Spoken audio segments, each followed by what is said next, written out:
Hello, Internet. Welcome. I don't know why I feel compelled to use the game Hey, variation. Internet! It's me again, non-MatPat, here to go and give you a little bit Non-MatPat? of a stream. I don't know why I feel compelled to use that. Maybe because he's just nailed the high intensity intro for stuff like that. I don't know. Maybe I just feel compelled to use it. One of these days, if we ever get big, I'm gonna have to have that discussion with MatPat. Yes. Oh well, we're not big yet, so I don't have to worry. Probably, but Maybe. ends up having his like newborn being the one that watches my channel. I'm both flattered and concerned. Yes. Because now his father will see me, and will sue me. but anyways, so hello everyone. It's me, Nick, over there on the mic as always. Well, still on the mic. I'm on the mic. You're too. on a mic Over too, there on but the other mic. Yeah, well, you're on a mic too, but we'll ignore that part. Shut up. Yes, I'm the only one on the mic. Yeah, no, I'm just the voice in your head. I'm not actually on the headset. No, you're literally just a pre-generated voice to go along with the video afterwards. Yeah, I'm just by myself. I'm just an AI. He's coded. Yeah. I don't have personality. I'm sitting on a laptop somewhere. I'm in the voice. So, Creator, do I have a soul? Creator. what is my purpose? You go and talk. Dear God. Sentient. Pull the plug. So, we're in Destiny 2 today. Yeah, we're in Destiny 2 again today. Yes. But So- we're going to be talking about some of the seasonal content and what's happened so far. Yeah, I did kind of promise you guys we'd talk about it eventually. Kind of, maybe, possibly. So, here we are, talking about it. We're giving you guys a week to experience it if you're into Destiny, so can't say it's spoiler territory at this point because you've had a week. Yeah. So, seasonal content. The moon is haunted. Again, part 2. Actually, yeah, the moon is haunted. Part 2? No, this season summed up is Shadowkeep Part 2. yeah, no, this season summed up is Shadowkeep Part 2, Moon is Haunted Part 2, and Presage Part 2. This is basically, in the words of Bife, I think he really put it nicely. This is basically what happens if you took the Lycon mission, Shadowkeep, and, what was the other thing he put in? I can't remember what it was. And something else, can't remember what it was off the top of my head, and smashed them together. And it's like, cool! Oh yeah, and Leviathan. It's like, what if you took Leviathan, Shadowkeep, and the Glycon, put them all together in one experience? That's cool! Why not? Why not? Why not? So here we are. So basically the whole shtick of the plot is Callus, Emperor Keitel's old man, the current ruling emperor, or empress I should say, her old man that she ousted, but that's a whole other story, is back. And his massive ship, the Leviathan, is back as well. Why is it called a massive ship, the Leviathan? Well, as you're about to see, it's pretty big. If you will... Oh, you actually went to here. I thought you were going to go to the moon. I mean, I can go to the helm if you want. Oh, well, they're fighting. Well, yeah, no. Go to the moon for a second. Go to the moon for a second. Nice. So we can stress We'll go bother Eris real quick. We'll go bother Eris. Hi, Eris. How are you? What are you doing? Hey, how's that, like, one last singular ghost that I haven't gotten rid of for you yet doing? As I exercised him, like, 2 years ago, his experience of the game will just be... Hey, I haven't been here for 2 years. You know that, right? Well, no, I've only been here for, like, just over 1 year. I brought you in Shadowkeep. Yeah, no, you brought me in near the end of Shadowkeep. I thought it was, like, near the middle. I think how it happened is you introduced me to Destiny at the around the middle of Shadowkeep. I played for like 5 minutes, and then it wasn't until you started pushing me to play more around the end of Shadowkeep that I started playing more. You were like, yeah, I really need friend to play with me, please. Honestly, I was. But if you'll turn your attention to the sky, that big thing is the Leviathan. It's a pretty big ship. Yes. I think. It's just a bit. It's just perhaps a bit bigger than the ship that's under the moon right here. Just maybe a bit bigger. bit bigger than the aforementioned pyramid ship sitting under the moon that is probably not causing any tectonic problems. In the massive I mean, if you think that thing under the moon creates tectonic problems, I think that might make more. Yeah, no, good point. Can you imagine the freaking Earth oceans right now? Good God. Yes. Yes. That thing has a gravitational pull all its own. Like, it also ignore the fact that you can see what would normally be the lunar poles, like the northern lights effect almost all over the moon sometimes. Yeah. Just ignore that part. Don't worry. I think the ozone layer and all that, and the magnetic field is okay. I think. Hopefully. I don't know. We might end up with a Warhammer 40k Earth in a moment here. I mean, considering how big that thing could cause an exterminatus level event all by itself.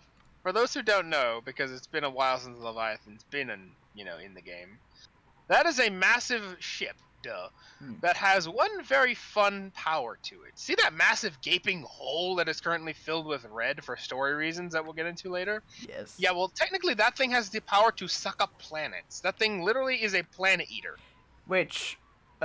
before Beyond Light was doing just that.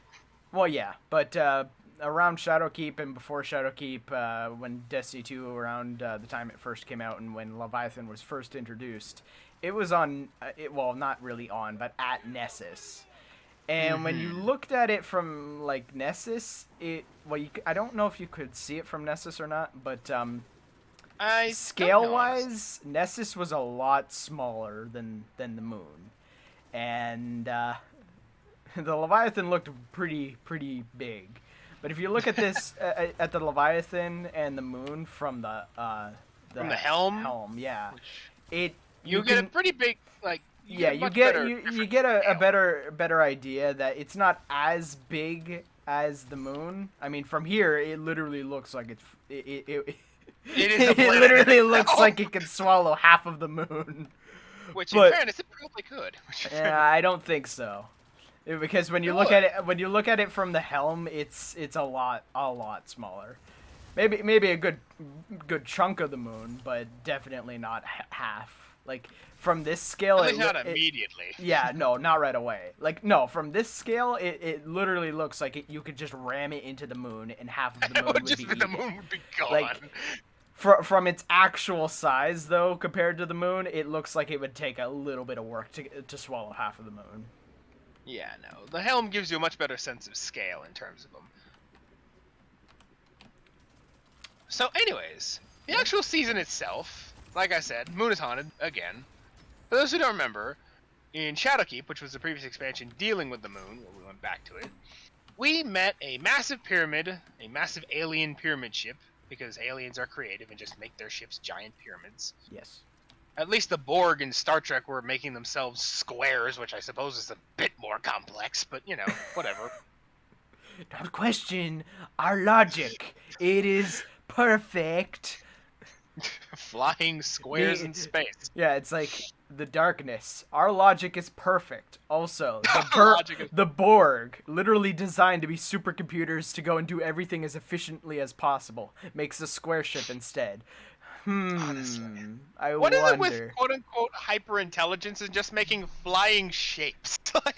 Because... Just like, screw creativity, we'll just make a flying shape. Because they're so intelligent that it would just be a waste of their intelligence to actually design a ship.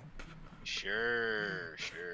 But and at least with the Borg, you can explain it away that they're computers, and so computers have zero creativity. So that's just the simplest thing they could think of. Yes. The Borg literally have flying bricks in space. But anyways, what does it say about like the Traveler and the Pyramid? Well, at least the Traveler's a flying orb, which at least is a little more aerodynamic. Yeah, and it's kind of played off as a machine for the most part.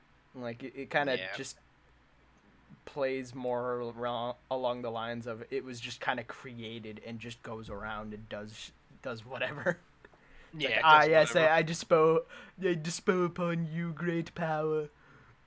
This planet, it is now a garden world. Yes. Warhammer 40k look on in envy. It's like, ah, yes, Earth in their world gone by this point. Gone. Earth in our world. Oh, we're still kind of here. Things are growing at least. It's like plants are still growing, and we still have water. It's just there's no people. There's just no people. All of the people are dead. Which some would argue isn't necessarily a bad thing. Oh. But so yeah, as we go to the helm. Oh yeah, by the by, for those who don't know, the helm is now a ship. Yep. The helm up until this point has always been just kind of stuck in the tower. Also, and everyone kind of you can't go in here. Like you could. Yeah, now they've got these weapon racks, which was. I can't jump over for some reason. Oh well.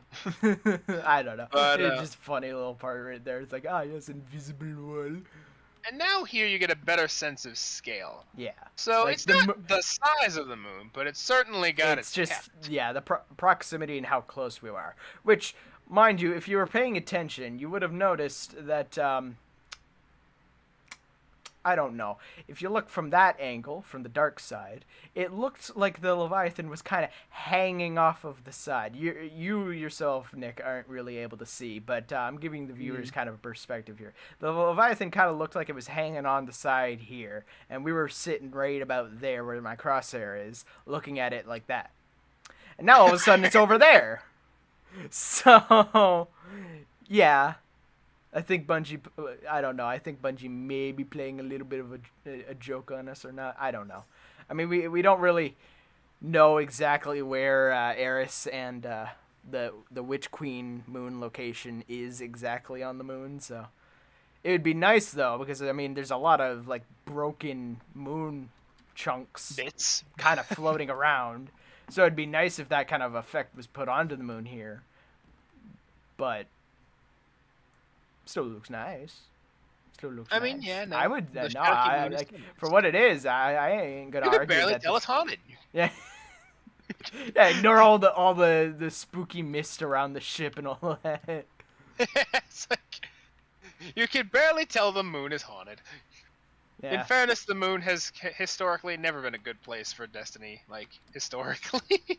You know, that's kind of what happens when every little bit of alien race and unknown things from our solar system decide, yes, the moon, the perfect staging ground. Well, they're not wrong.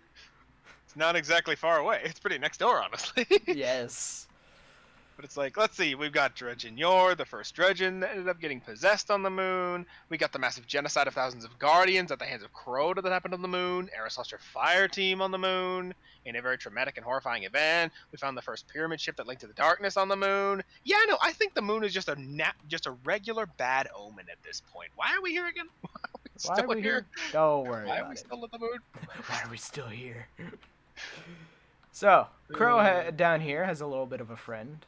He kind of just sits here. Now we've got Cabal here. I personally saw a meme basically looking from this perspective with the Cabal saying, "You good? No, I'm not. Just checking." Just checking. But that's the thing, right? Over here is so our if you come down content. Here, and we got more Cabal. So for those who don't know, a little refresher on last season before we get really into the beef of what's happening this season. So last season, we kind of relied on a little bit of our armistice that we previously had with the Cabal. Again, armistice, not peace treaty. Yeah. So we kind of moved from armistice to peace treaty over the course of last season in a way.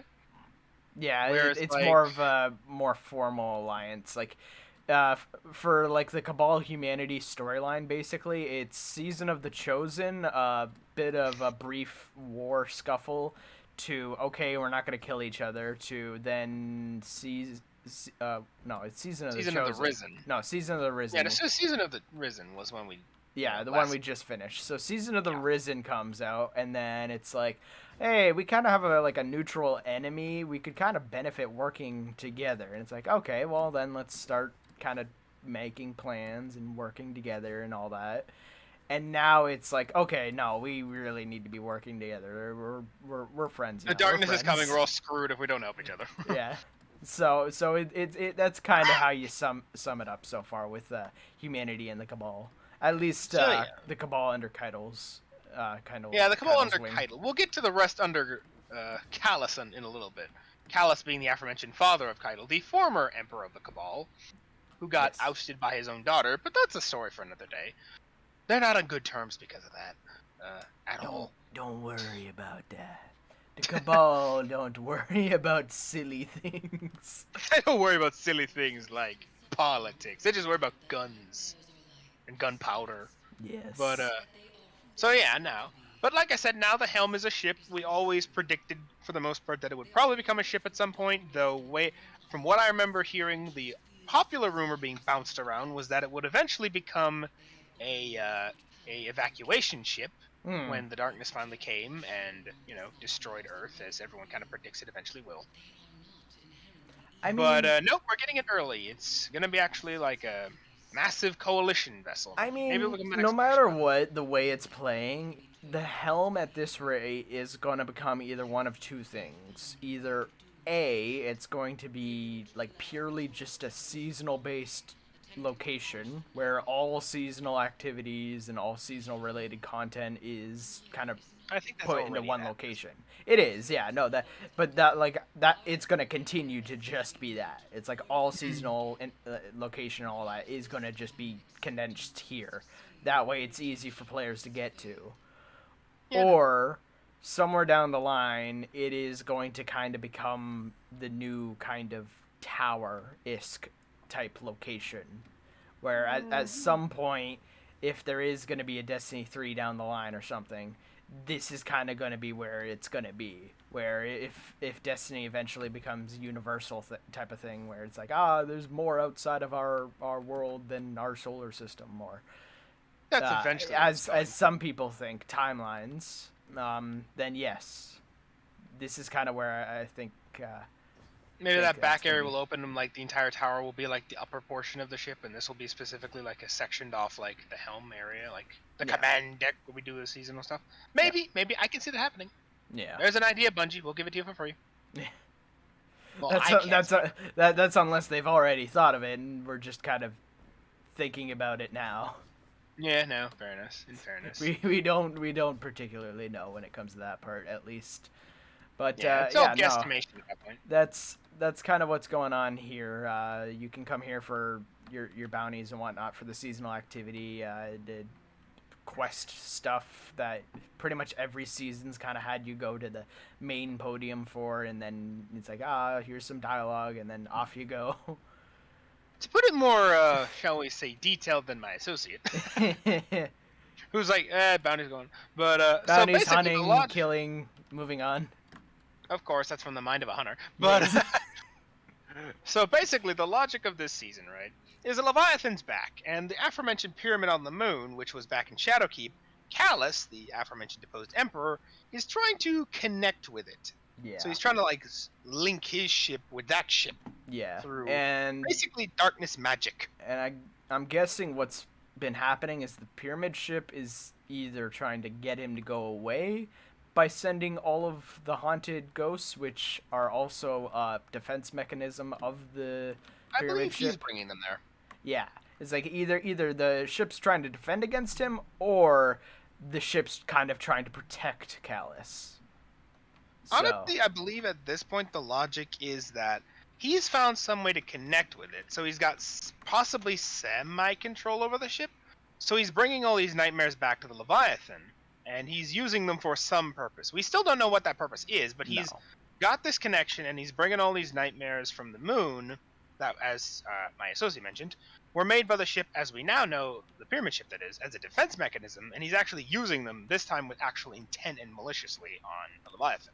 Yes. For what purpose, we still have no freaking clue. Which so far, from what we've found, Zavala has a ghost, Keitel has a ghost. Has a ghost? And Crow had a ghost. No, he has. He still has. At least Did you not get rid of it? Oh, I haven't done... no, this is literally like... I logged into Destiny a little bit yesterday and a little bit this morning for like 5 minutes. Well, I'm judging you. I haven't done any... No, I haven't done anything just yet because I was kind of waiting because I had a feeling you wanted to go over Destiny today. So I kind of just wanted to wait on it and not spoil myself on anything, because if I'm not spoiled on it for this week, then all I have is just last week, which is kind of all I need for this. There you go. As you can kind of tell, though, so the Crown of Sorrow is here, this massive thing. Yes. We haven't seen this thing since the Glycon, when it was attempted to commune with the darkness in a really evil mumbo-jumbo ritual, only for us to take it and use it for another evil mumbo-jumbo ritual. Which, for a quick backstory, anyone who remembers, this was one of the bosses. This is kind of one of the boss's headwear from one of the raids on the Leviathan. So. Crown of Sorrow. Another attempt from Callus. Basically, his logic then was, I want a commander to rule over the Hive. The Crown of Sorrow is a powerful psionic artifact. And his logic was, if I get someone to wear it, and they can control the Hive. He was well aware that it was a trap, though, set by an evil Hive god, which is a whole other story. So he got somebody else to wear it, that being Galron.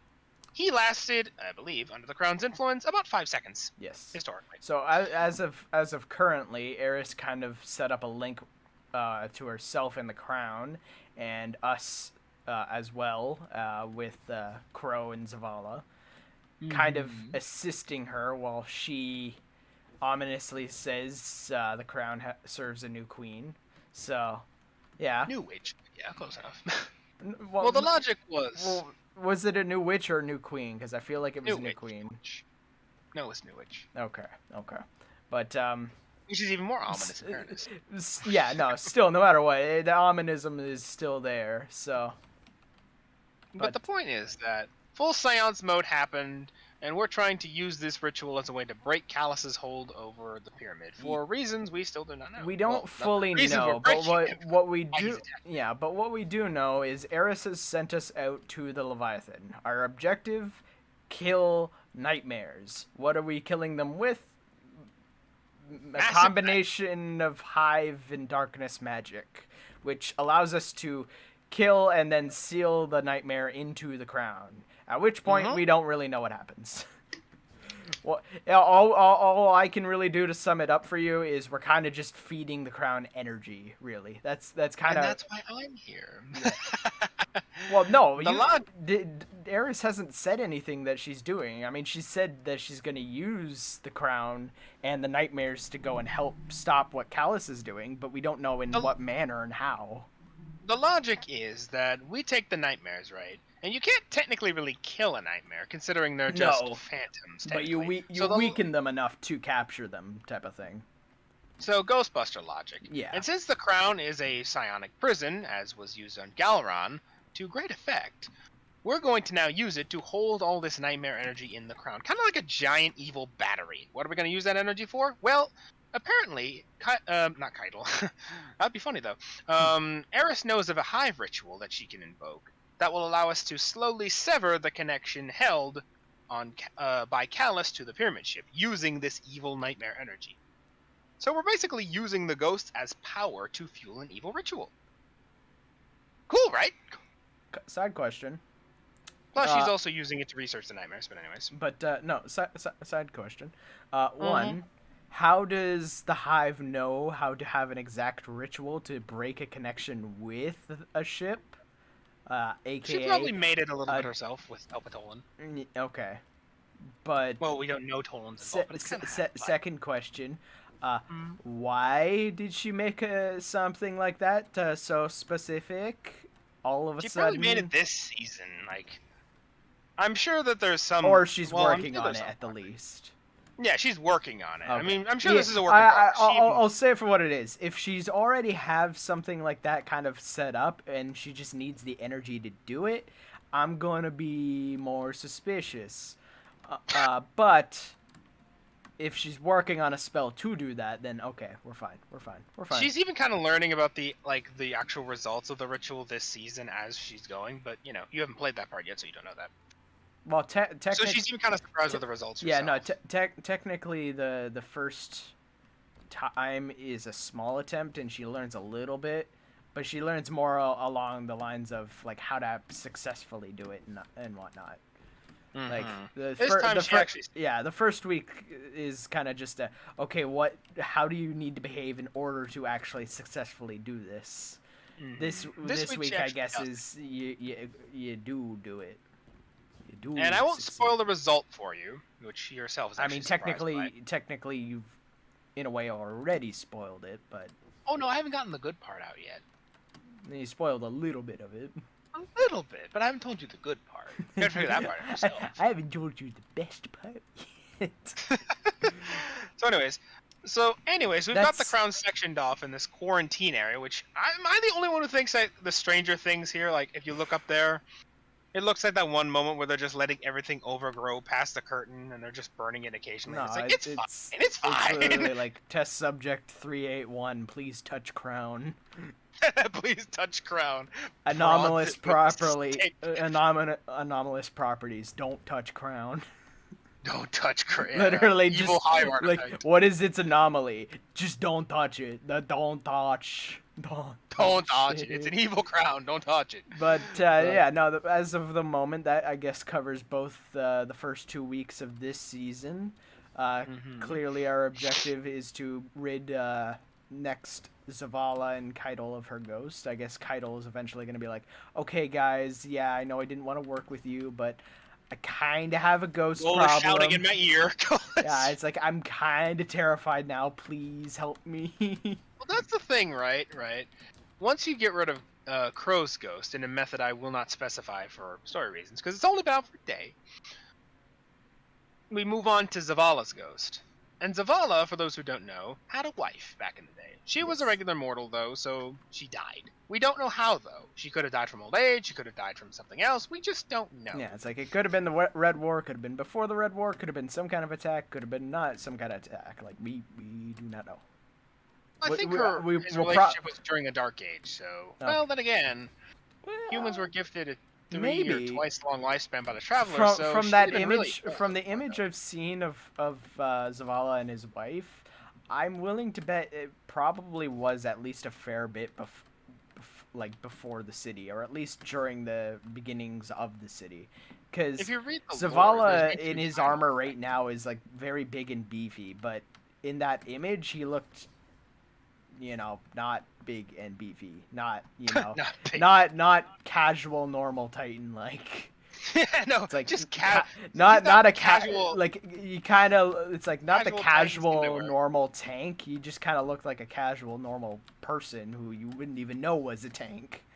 He's not wearing the a more stealth underwear. Yeah, it's like a more stealth looking tank rather than an obvious tank. I believe if you read the lore, he met his wife during the time of the Dark Ages, back with the Iron Lords, because there's even mentions to like the Iron Lords and Saladin back then. He was still under Saladin's tutorship and stuff like that, so it was a long time ago. So yeah. I'm gonna guess death by old age, but it could be something else. Could be. But regardless, the idea is that, I'm guessing, unlike Crow, who remembers Aldrin as the biggest douche in the galaxy, by his own admission, so he manifests as the biggest douche in the galaxy, being a prick and all. Yeah. Zavala's wife actually manifests as this almost kind voice, but, basically she's not being... Like, not being outright evil, but kind of messing with your mind. Like, one of her things she says is, do you even think about, how many times... do you even think about your life before you were a guardian? Or there's actually a few bits of dialogue where her and Keitel are going at it, which is kind of funny. So like she actually kind of she kind of like tries to mess with Zavala a little bit, like being like, didn't you ever question your past life type of thing?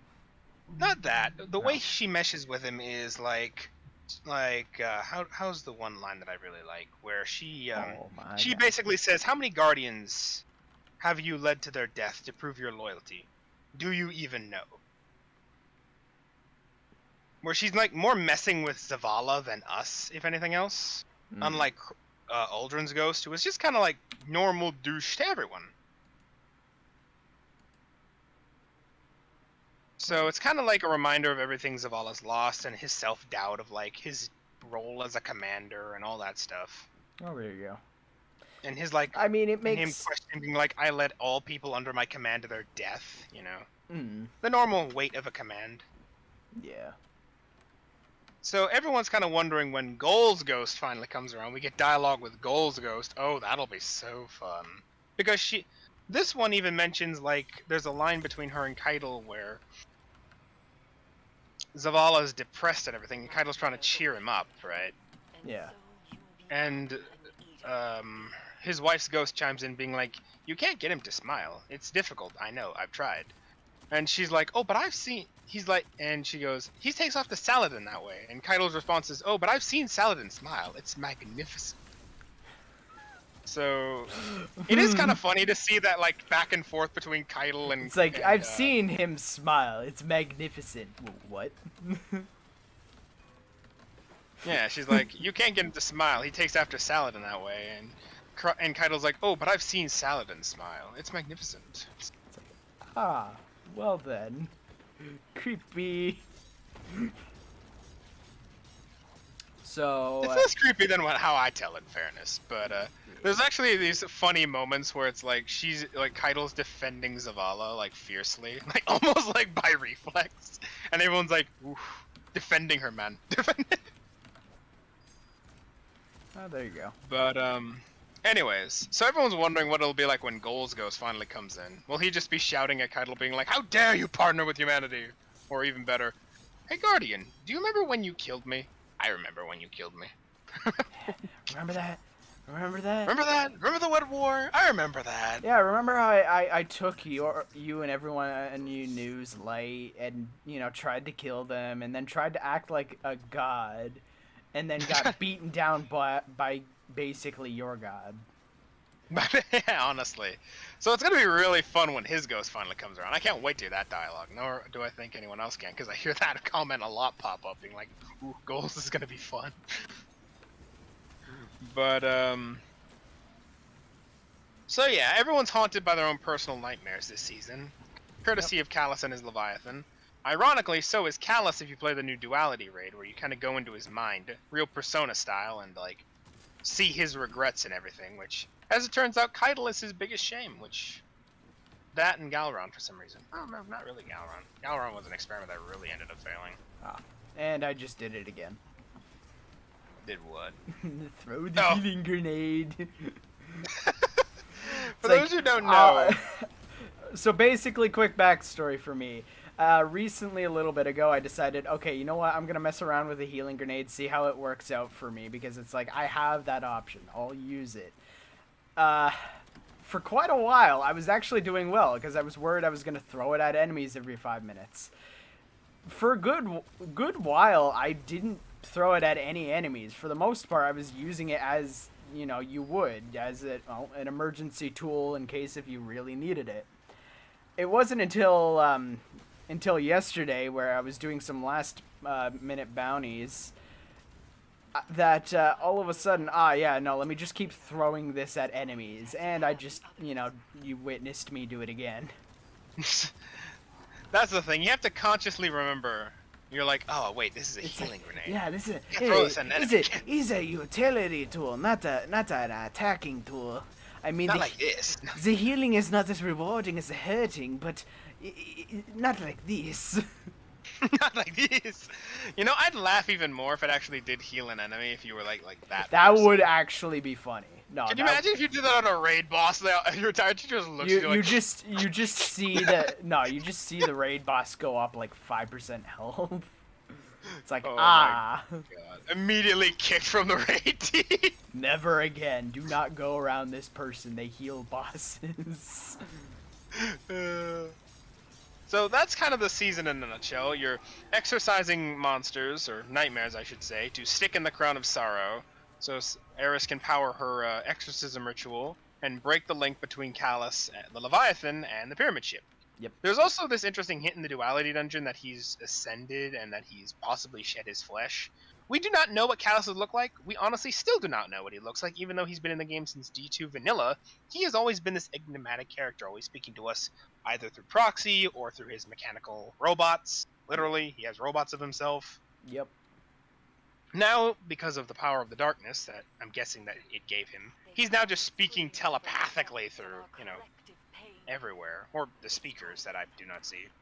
Maybe. And if you're wondering why the ship looks like a basically a petri dish. The reason is, these are the spores from back on the Glycon mission. We now know their name officially, Eregor Spores. And we actually know a bit more about them. How they are grown when in proximity to death, how they are kind of like this paracausal fungus that is just around death. Also the fact that, as it turns out, the ship did not have it until it actually went to meet the Witness, which is a major enemy of the darkness. But I'm getting ahead of myself. It went to meet the Witness, did it? Also, these allies to Callus were fighting. Possibly very much due to his connection to the Scorn, or the Darkness. He now has the Scorn under his command. So, part of the Darkness army. As for the Loyalists we're seeing, fun fact, this week's lore actually reveals that these are not actually his original Loyalists. As it turns out, when the Leviathan came back to our galaxy, through reasons, most of the crew was dead. Those that were left got off of the ship and basically abandoned ship. The ones that we're dealing with now, the new Loyalists you're fighting, are actually freshly grown that, according to Keitel and her report, are actually just battle-ready clones with no higher brain function. So basically just mindless warrior meat sacks. Here's a chance to fight them now. Yes. Well, I mean, I don't really see much of a difference compared to the old guys, so... Well, the old guys had higher brain function. These are just mindless warriors. Did they now? So... Well, okay, fine. They practically didn't play out differently, but canonically there was a difference. Canonically, yes. Gameplay-wise, they actually question their orders. These ones do not. Because, they do not have the brain power to do that. They just do. So it makes you wonder, where did the original Loyalists go? Were they all killed off? There's hints in, the lore this season that there was this massive battle on the Leviathan that possibly happened, where most of the Loyalists were killed off. But Keitel does say that some of them did abandon ships, so you wonder where they went. Probably to her, maybe. They're like, oh well, god, she doesn't even know. She's like, find them. Well, so, I'd be willing to bet a small portion probably went to her. It's like, this is probably way over my pay grade. The Empress is just like, warriors just come to the Empress. I'd like to join. Okay, where are you from? The Loyalists of Callus. You're a traitor. Yes, but I have information. What? I can't say. Why is that? I have seen things. I've seen way too much. Please just take me in. I don't want to be here. I'm scared. Take me with you. Well, honestly, if you're on a massive haunted vessel like this, you can imagine that any survivor would be like, I don't want to go anywhere near that place.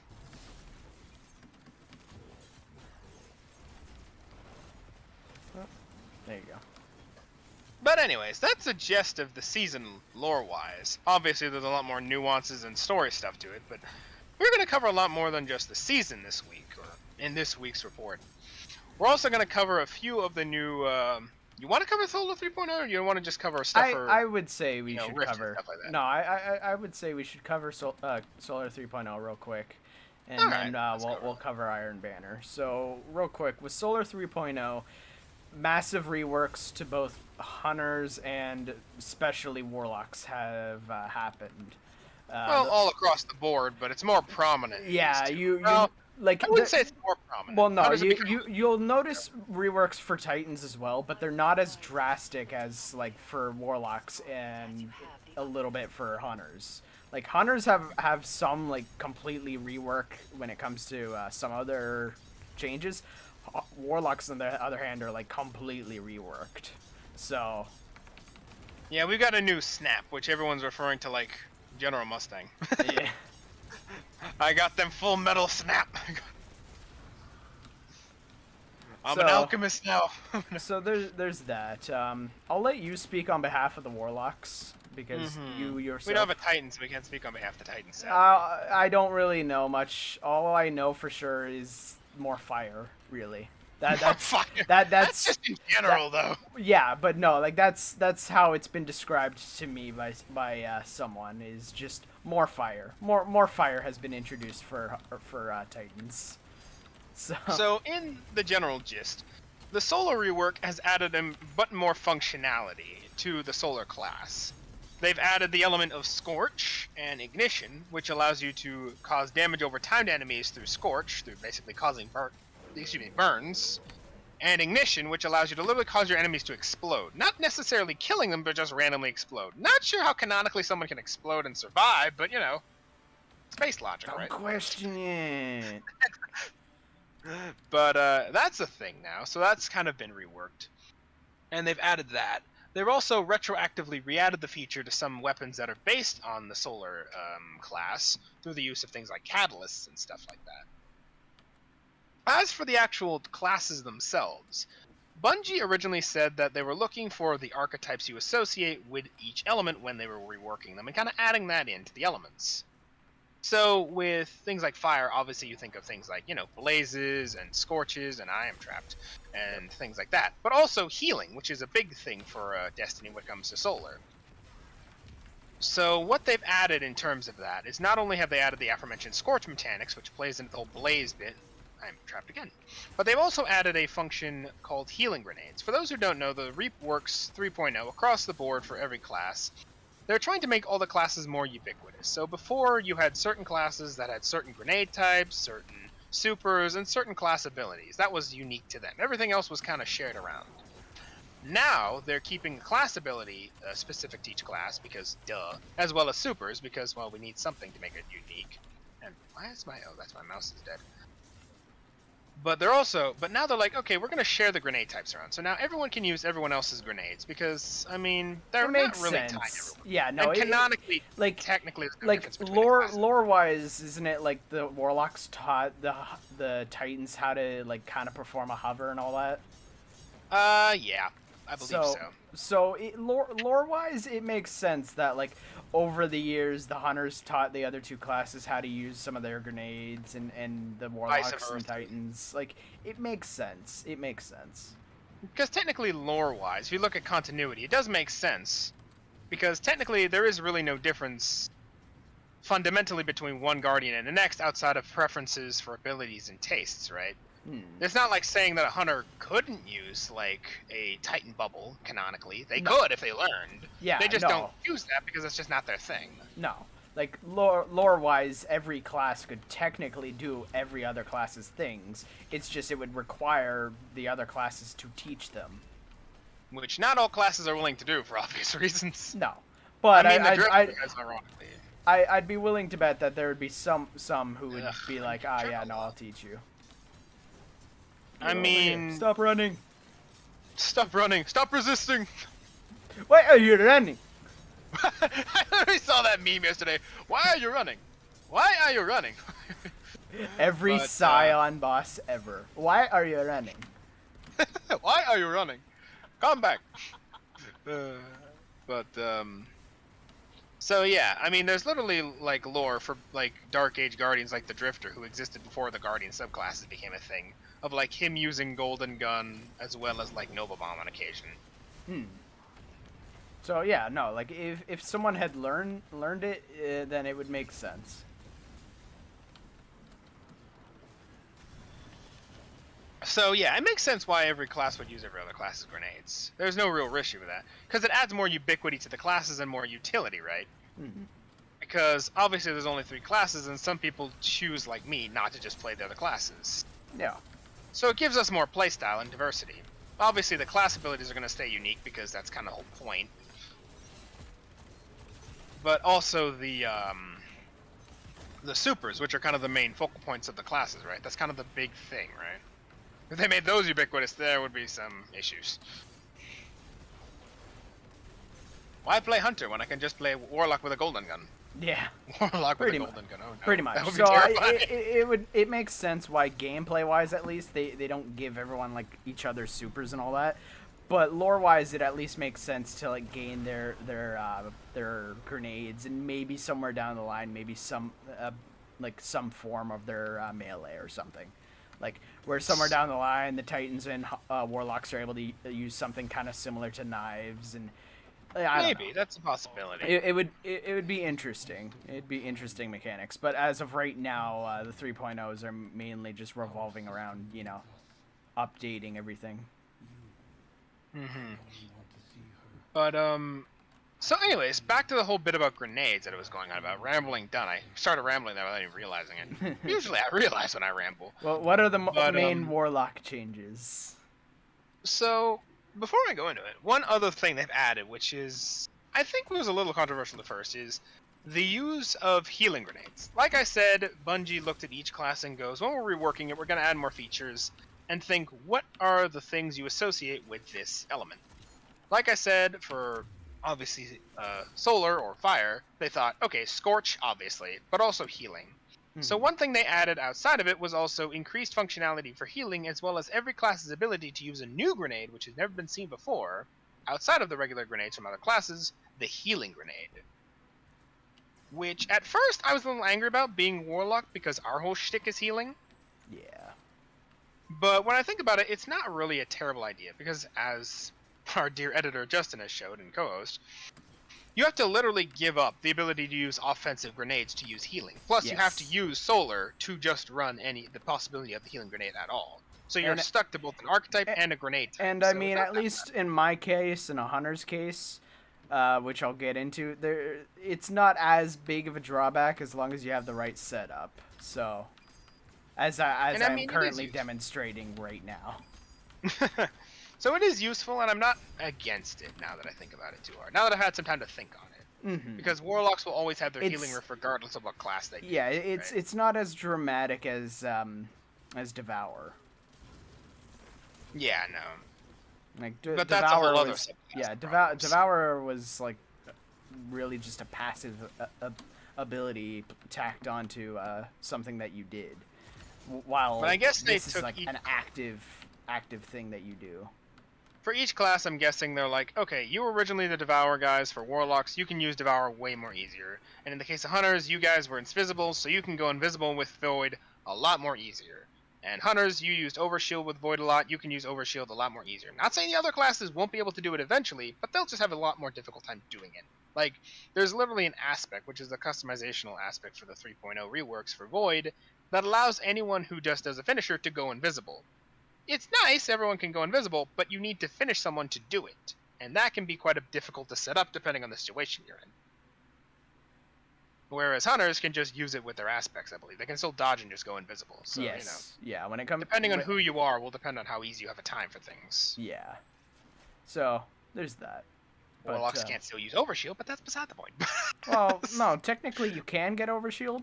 Technically I can't get Overshield unless a Titan gives me Overshield. Yeah, no. I mean, the new Void sword actually gives you, I believe, either Overshield or Invisibility, depending on how you use it. So, they're really leaning into this new concepts of the new elements. But anyways, back to Solar, right? As for Warlocks, right? So I've already mentioned our Mustang Snap, which if you can come over here, Justin, I will demonstrate to the crowd with this group of lovely volunteers. Kind of looked like you threw knives. It honestly kind of looked like you just threw like 4 or 5 knives, and they kind of just went off in whatever direction they wanted. So that's the Mustang Snap, as we Warlocks are calling it. Because if you watch Final Fantasy, not Final Fantasy, oh my god, if you watch Full Metal, you know exactly what I'm referring to. Yes. If you're an anime watcher of Full Metal Alchemist, you know exactly that reference. But we also have our Celestial Fire. Weirdly enough, our Snap does do Scorch to enemies and applies the explosion if there's enough Scorch on an enemy. But our Celestial Fire, which is our old Fireball tactic, which everyone loved to use in Crucible, so at least they gave us that melee still. We still have that one. That one does not apply Scorch and whatnot, which is a little weird, but then again, it's more of a targeted one-person attack, and chances are you're going to kill regardless whatever you shoot it at, as long as it all hits, so you're going to not need the Scorch typically, so I can see why. If you use it right, you won't need the Scorch. No. So I can see why they didn't put it on. It's a little annoying, but I can see why. So there's that. What would you say main subclass-wise changes are? Yes, main subclass-wise. This is the big complaint with Warlocks right now, right? So right now, the Solar rework is kind of interesting, because with Void rework, Warlocks and Titans became powerful, but Hunters got the bone, so to speak. Yeah. In this rework, it's the opposite. Hunters got really powerful, and the other two classes got the bone. as for how we got the bone for Warlocks, well, let me explain, right? So there's two new concepts they're rolling with for the 3.0 reworks: aspects and fragments. This is an attempt to increase diversity and creativity, right?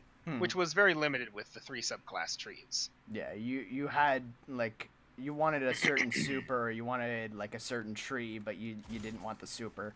Now you can kind of pick and choose what you want. Like with Warlock, it's the most dramatic and easiest to spot, where you can have a Warlock running well, but they can have literally everything else tied towards like a bottom or top tree Dawnblade. Yeah, we can still have our Celestial Fire even though we're still running well. Yeah. But the point is, the logic is you've got aspects, which are your main abilities that you're going to center your build around outside your super, which are your main buffs. So in the case of Warlocks, we've got Heat Rises, which basically means if we smash our grenade into our hands, if we just absorb our grenade energy, we can basically... In fact, I'm not really sure how the logic works, because we can still use... Hold on, let me test something real quick. No, we can still have it. So long as we have Heat Rises on, we can actually use our abilities, our guns, and everything else while we're hovering. So we can basically become a flying anti-aircraft gun. Yep. And then we have the other aspects, the other which being Touch of Flame, which basically is what the Void equivalent of Chaos Accelerant was. So basically our grenades are supercharged. So in the case of Solar Grenade, instead of just spawning a regular fire orb, if you'll come over here, Justin, I'll demonstrate again. Oh, another willing volunteer. Oh, yeah, get that one. Get that one. Here's another one. Yeah, get that one. Our grenades actually spawn extra balls of fire which come off of it, which can be quite useful in a pinch. I was hoping you were going to go get that one, you know, the actual solar shielded one. Nah, we got a shotgun for that. Yeah, there you go. I've got a knife for that. I got a knife for that one. But it also allows us to have increased effects and, in some cases, duration for other grenades. So that one's quite useful in things like PvE and PvP. In fact, there's already builds with people just going into raids and with like a massive team of Warlocks just killing the raid boss with grenades that are just jacked. So it can be quite useful. But our third ability is Icarus Dash, which is an ability we had before, but now it's an aspect. So basically, it allows us to press X, and while in the air, it will quickly dodge midair. And while Heat Rise is active, we have an additional dodge. So Heat Rises kind of adds additional functionality to it. Yeah. So the problem with Warlocks right now, and the big complaint, is that all our aspects are purely purely aerial combat focused. Which is a big thing in PvP, but not so much in PvE. Yeah, especially when in PvE, there's a literal, like, mod... I forgot what they're called, but like for something like Nightfall, you can end up taking more damage while in air. Oh yeah, no, so I believe it's like, grounded. Yeah, so like like grounded could be applied to like a Nightfall or literally any activity, and you're like, oh well, cool. I guess I am useless. Yeah, it's like on the ground, I am good, but if I go in the air, I'm gonna take double damage. So well, crap. Yeah, so like that's the a whole problem. purpose of my whole setup. That's the big complaint with Warlocks right now, that we're way too aerial focused, which I can kind of see why Bungie did it, because, I mean, if you look at the super here, where's the cameraman? Cameraman? I'm stabbing things. The cameraman is defending himself. I'm not really defending myself, I'm more attacking, but... If you look at, like, for example, the, what's it called? The Dawnblade super here, we literally have flames coming out of our back, and we literally fly in air, and we do this, right? Yes. So you can kind of see why we were made aerial, right? Because that's kind of one of Dawnblade's key features, right? Mm-hmm. But it can't be its only feature. There are other things you can do with it. The problem is they leaned way too hard into that aerial aspect, and so we're basically aerial focused. Yeah. Despite the fact we also have Well of Radiance, which is literally a grounded super where we just add a buff to the ground. You're literally right now designed around being like the air assault cannon, basically. Basically, and everyone's complaining about that because like that's good in PvP, yeah, I guess, but in PvE, not so good. Especially as you mentioned with things like Grounded, where we're literally punished for going into the air. So you know, the feck. Yeah. So there's that. Warlocks have had their massive nerfing, in a way, pretty much. In a way, we've gotten buffs and nerfs, but everyone's still angry about it regardless. Like, Yes. the overall opinion is that we're angry. I guess I'll do a little Go into the hunters bit? Go into hunters a little bit. So when it comes to hunters, we've got our 3 aspects. We've got on your mark, knock 'em down, and gunpowder. Gunpowder allows you to go and kind of build up a second grenade. If you have like a normal grenade, it can allow you to have a second grenade, which you can throw with Q. And then it can do a massive amount of blast damage when shot. And will explode on its own if you don't shoot it. So, like I said, kind of like a normal grenade. That's kind of its whole purpose is of gunpowder. Is literally just giving you another grenade, which is very useful. I've seen people use it, and it is very powerful. But one of the more notable powerful aspects when it comes to Hunter is been knock 'em down, which enhances all of our supers, including Blade Barrage, giving Blade Barrage 2 main perks, basically. Well, technically 1, but basically Blade Barrage now gets way more projectiles than what it used to, because old Blade Barrage only had two attacks, 3 knives each, right? Something like that. Yeah, so it wasn't like crazy all over the place type of thing, but it was you kind of throw 3 knives 2 times. While not the way I hear it, most hunters tried to lean off of Blade Barrage in the past because it was kind of meh. It wasn't really that useful, especially. Which is in ironic PvE. Considering nowadays. Yes, I'll get to that. But basically, Blade Barrage before 3.0 was more of a Mayhem type super. You only really would see it in Mayhem with someone going and running the one exotic, which gave them super energy when they got a kill. So it would be very powerful in PvP, because especially in Mayhem, because well, you're getting your super back faster, but you're getting it back even more faster by just getting one simple kill. Well, knock 'em down changes all that, allowing all of our supers to be more powerful than they already are. Blade Barrage was reworked to throwing much more than just 3 knives 2 times. And knock 'em down increases the amount of knives, as well as Blade Barrage now has homing knives.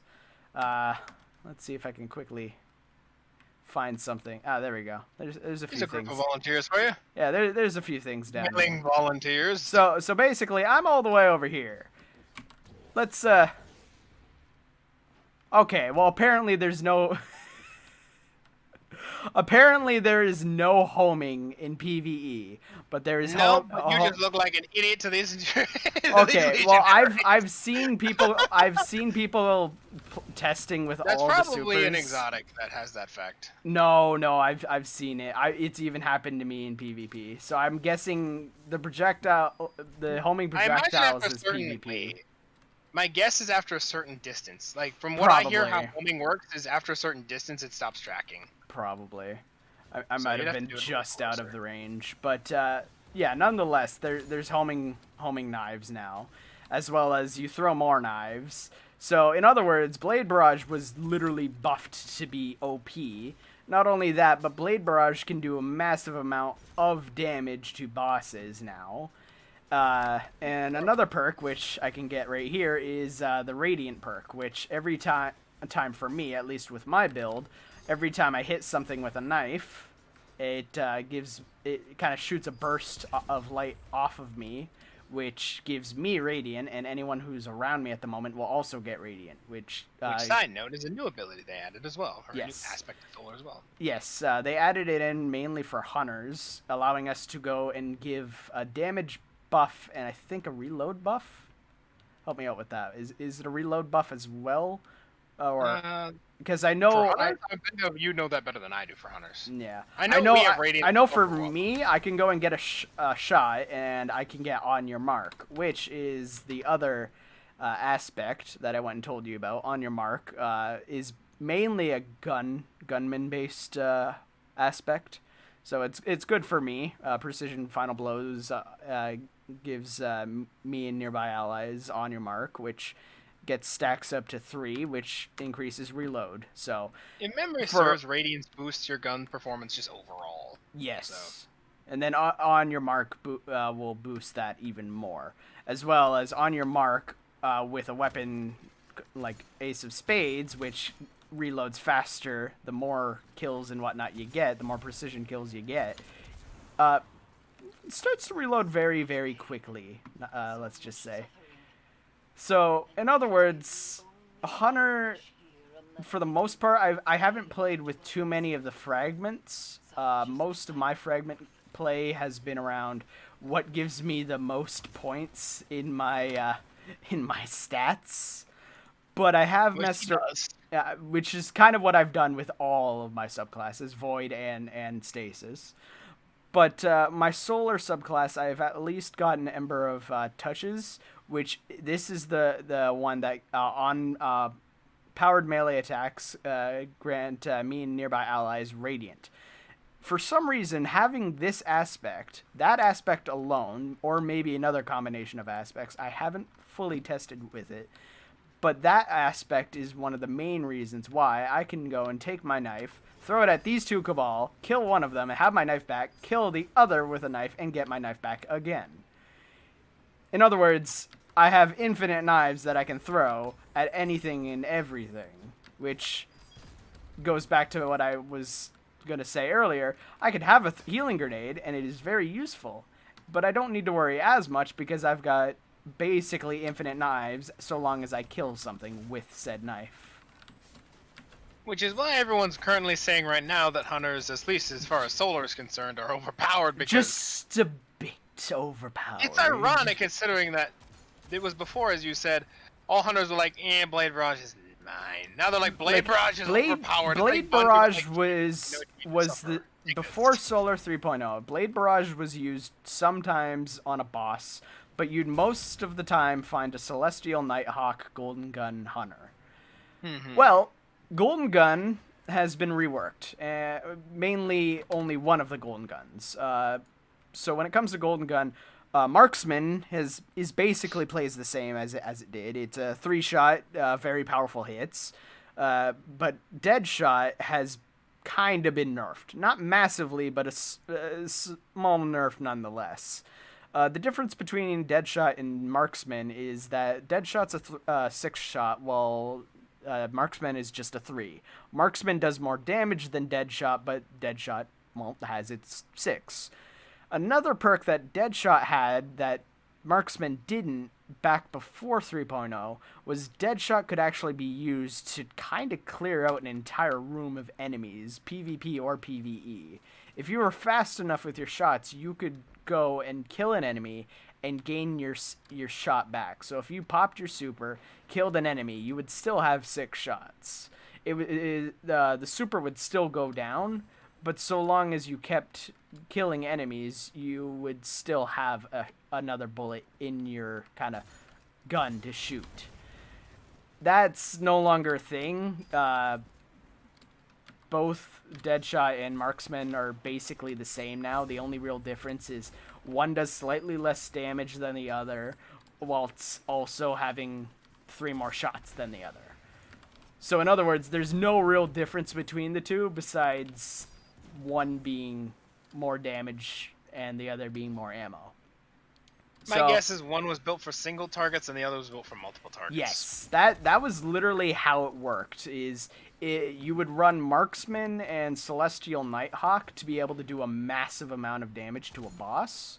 But if you ran Deadshot, then you would be able to take out a lot of adds, and which was a common for a while when I first started Destiny. It was a common super I saw hunters running to go and gain a whole bunch of orbs of light for their team. So yeah, there's that. Hunter can no longer be used as the orb of light generator when it comes to their super. At least for me, I don't really need that because I've got a sword that does that. But for anyone who looks at my YouTube channel, maybe keep an eye out for that because I might be making a sword I might be making a nerfed sword too. Shameless self-promotion. just a bit. But I mean, I want to show a little how OP swords can be, but as you I think we all, as you go and take your sword, is well aware of that. yes, but in fairness, this is a flaming sword, so it's a little different. it's slightly same effect. Oh well, there we go. But yeah. So in words for a hunter, what? Who did it? You? No, I was down there. Oh, this guy maybe. Yeah, that guy. But no, like when it comes to a hunter, it's interesting. There's your example. It's interesting because for hunters, it feels like we're kind of being funneled in a way. I really don't want to be using Blade Barrage because I honestly love Golden Gun more, but the problem is Bungie literally buffed it so much that if you don't, you're literally handicapping yourself. You're handicapping yourself and the amount of damage you could be dealing out for your team. Public disclaimer, like, Bungie has admitted this is all subject to change later. Like, yes. They'll probably tweak these things later. The overall, like, 3.0 rework, no, but, like, the actual damage and stuff like that, the numbers are subject I to hope rework, they so kind of work it a little. And at the very least, give Marksman back its ability to keep shooting enemies. Please. I think they took that one away on purpose because it was a pain in the ass in PvP. No, but that's the thing. Like I told you earlier, and I'll tell the audience here, it's only good so long as the enemy team are within like a range of each other. So basically, in a room like this, and I pop my super, at the very bare minimum, I have 10 seconds to use my golden gun. That's 10 seconds to run around this entire arena and kill 6 enemy players on the enemy team.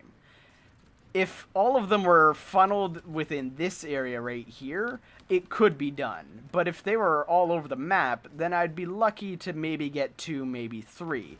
Which, to be honest, that's kind of how it works with almost any super, is at normal, maybe 2 or 3, if you're lucky.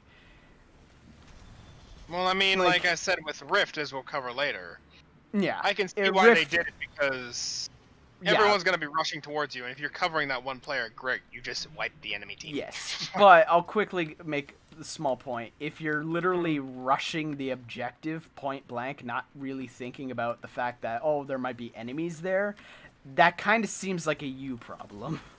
Just gonna point that out there. The whole point of it is to rush the objective. You're gonna have to fight, but if you're gonna be playing a PvP game and a game known to have people to almost always use fusion rifles and shotguns, it might be a good idea to just, you know, take an extra second, maybe make sure that the enemy isn't just kind of sitting there on you, about to trap you.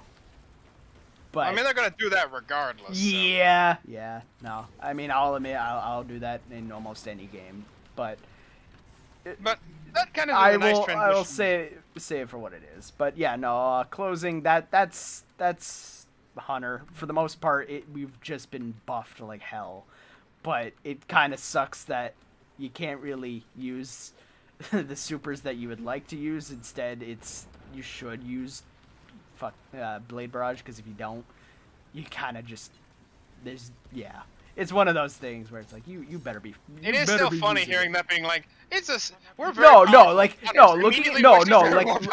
if it was literally if hunters were the only class, then yeah. To me, from my perspective, it's like, I would say, Bungie, go worry about Warlocks first before worrying about my shit. I mean, if anything, nerf Blade Barrage just a bit, because holy crap, man. That shit's strong. But other than that, like, yeah, no, that's that. In public disclaimer, before we probably should have mentioned this before, aspects, per the new 3.0 system, are not shared between classes. No. They are unique to the class you play. Yes, all fragments for every subclass type so far. Stasis. Well, no, I don't know about for stasis. Are all the aspects? Or not aspects, fragments. Are all the fragments for stasis the same? Yeah, all the fragments, as per the new system, are the same between what class you play. They're unanimous. Yeah, I wasn't too sure for stasis at the least, because I know for Void and Solar, yes. Yeah, so they are the same. But aspects, which is the other system, are unique to your classes. They are specific powers. In the case of the new 3.0 system, they're basically the original powers that were unique to each class before. but they're just turning them into aspects, so you can kind of still keep them. But yeah, so if they want to add a power, they will either add it unanimously as a fragment, or they'll add it as a side note as an aspect. So it will depend on how they want to work it. So it does open up the possibility of them adding more ability as time goes on, because it's much more open-ended than the other system. Yeah, like it's pretty much designed in such a way where they could add more supers without needing to design new subclasses and everything. Like everything's been set up in such a way where they could just add more and not have to worry about entire like new reworks or new setups or anything. It's a lot more quick side note, I don't know too much on the behalf of Titans, but for what I do know, they've been nerfed in some cases, but buffed in others. So it's not too bad. It's not as drastic as it is for both the hunters and warlocks. From the way what I hear it, it's more or less the same logic that the hunters have. It's more or less the same logic that the warlocks have, except they don't have as much of an issue with it. Yeah. They've been buffed in some areas, nerfed in others. It's set up in such a way where it still works for them, where in Warlock's case, it's like this doesn't work because you've like 100% funneled us down a certain path. At least Titans kind of have some options. That's the irony. In the update to get more creativity, the warlocks get funneled down a path. Yeah.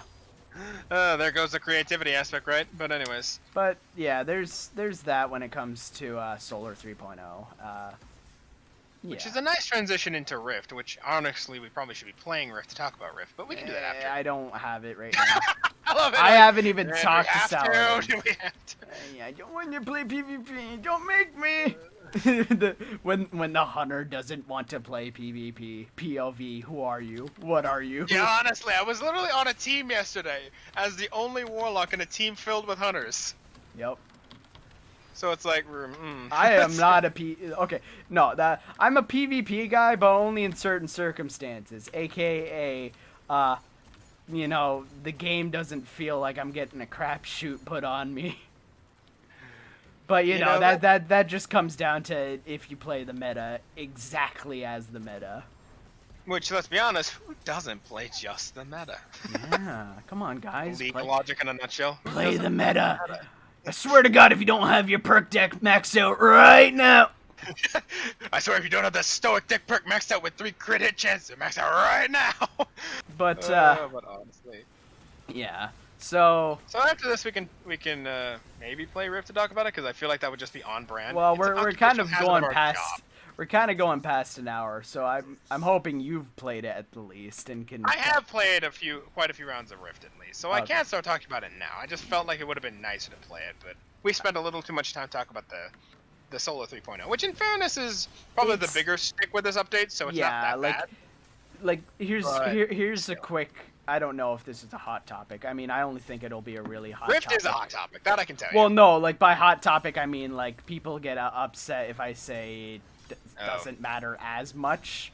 Because when you think about it, Solar 3.0 is kind of here to stay 100%. Well, Rift and like Iron Banner, that just comes Iron Banner and goes. will stay. Rift is a possibility. And, yeah, it comes and goes and is more easier to change for Bungie, while Solar 3.0 is like a fundamental thing. Yeah, like that is literally your subclass. That's literally how you play the game. So yeah. So on the topic of Rift, it is, as per mentioned, a hot topic because a little bit of backstory here. Rift has not been seen in depth. Like, they tell it's a new game mode, but it's actually not. For those who've been around since D1 like I have, it's actually been around since D1. Whoops, I got my spine just a bit of electricity. Whether it was that's a bad position to be in. Oh god. You see that? Just a bit. Get revived, immediately get killed again. Oh my god. The perks of being immortal is that would not be a problem. Embarrassing, but not a problem. Yes. Anyways, so back to Rift. For those who know, like I said, it's been around since D1, though it was fundamentally flawed, and the way I hear it, nobody really played it. I never played Rift to my knowledge back in D1, but as far as I hear, really nobody did. And like I said, that's because it was fundamentally flawed. Yeah. Now, for those who don't know, like I said, I'd like to have some gameplay to kind of extend my point, but I can't at the moment, so we'll just have to go with my opinions. Sad. Sorry. I'd be willing to bet there's a lot of video of it right now because I myself there's a lot of video. I myself have seen a lot of gameplay of it so far, so I'm It not seems to be the unfamiliar new, with center it. moment. It seems to be the new thing that like Iron Banner is going to be centered around. Rift is going to be the Iron Banner mode, which a lot of people are angry about. I'll get into why in a bit.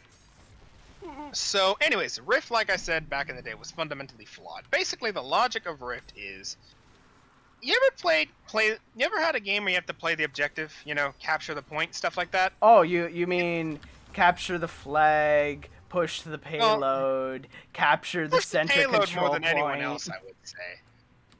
Push the payload would be probably the closest equivalent, but even that, in fairness, feels a little off. King How of the basically hill. Not even, like, how Rift works is basically this. Each team has a rift on their side of the field, their base, so to speak. And in the middle of the field, you got a spark that will spawn after 10 seconds after the round starts. The logic is this. Somebody, anybody, has to take that rift, or have to take that spark, and basically chuck it in the other team's rift and ignite that rift. That wins them the round. You get 6 rounds of this before a winner is declared. Whoever gets the most points wins. Duh. That's basically Rift in a nutshell. So you're probably wondering, that doesn't sound so bad. And you'd be right, it's not so bad. Until you remember what game you put it in. Yes. So, back in the day, Rift was fundamentally flawed, because what would happen, right, is a team would get a rift on the other side of the map, and basically at that point they'd have your spawn basically camped, because that's where you spawn your own rift, right? So what an enemy team would do is they would basically have your rift camped out, and they would basically clamp on your end of the map, killing anyone who spawned, so they can basically dunk without impunity. Yeah. And because of this was a major issue, and that's one of the reasons why no one really played it, because it was so flawed. At the very least, in this new version, they did fix that. What'll happen every time somebody dunks is that there'll be a transmat, which is basically Bungie's future version of teleportation, and each team will get teleported back to their side. So that's not an issue anymore. There's no camping anymore. At least between rounds, but we'll get into that. Yeah. I've only seen one team do that, and that was because they were an entire clan, so that's not really an issue. Yeah, you know, the clan aspect when it comes to PvP. You know. Yeah, but we'll get into that part in a second. You gotta love good old clans. Why is everyone angry at Rift in Destiny 2? The fundamental issue is fixed, right? Yes, but now we've got a new issue. This is a game where no one plays the objective, and for the most part that's not a problem in PvP, because most games, at the end of the day, in PvP just tend to boil down to get the most kills. How you get the most kills points-wise varies depending on objective, but at the end of the day it's fundamentally the same. Get the most points through killing. So if you're not playing the objective, it's not too much of a problem. But at the end of the day, the game will still be won by depending on how many people is playing the objective and which team has that number of people. So, regardless. But it's not that big of a you're not standing out as much if you're not playing the objective. Mm-hmm. In Rift, killing players has nothing to do with the objective, how you win. Yes, it does allow people to not be, going after your spark carrier to get at the enemy rift, and because of that, revive times are extended for this version of the game, or this PvP mode. So instead of the normal, I think it was 3 or 4 seconds in regular PvP, it's actually been jacked up to 10 seconds, which doesn't sound like a lot, but in PvP, things can happen quite fast and quite quickly. Which is probably the same now I think about it, but anyways, moving on. Oh, yeah. So, the problem is now, you're basically asking a game where nobody plays the objective to play the objective. So now we've got a bunch of PvPers that are only like, they've got their loadout set to kill people, and they're like, this is the optimal way to kill people. This amount of like builds will do the most damage to the most people, and da-da-da-da-da. Here's the thing. In Rift, all those loadouts are now defunct because there's no point to them. Yeah, you're defending your rift, you're defending your spark carrier through them, but that's not the point, like I said. So everyone's angry at this because it's like, partially because you got people who are like angry because like, now I have to play the objective, And then you've got the other half of people who are angry because, like, you're making people play the objective. Nobody plays the objective in this game. Yeah. Yeah, like, take control points, a standard control point match.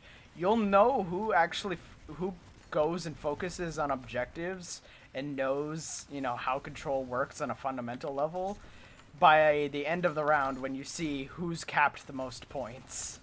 Which people on both teams went and decided to cap control points. Because in control, you get more points based off of how many control points you control. You know, the name. But yeah, nobody really caps points in control. Like, people can win matches by just getting the most kills, even while the other team has the most or even at times all the points. So, there's that.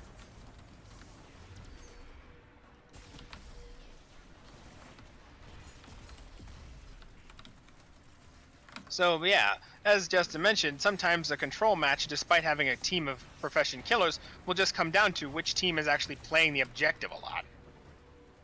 Which you'd think would be not a surprise, but in this game, just a bit. It's like, eh.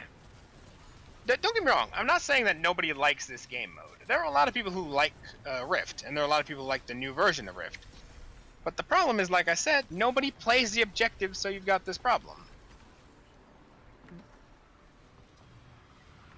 Huh. First time I've never actually gotten that. Oh well.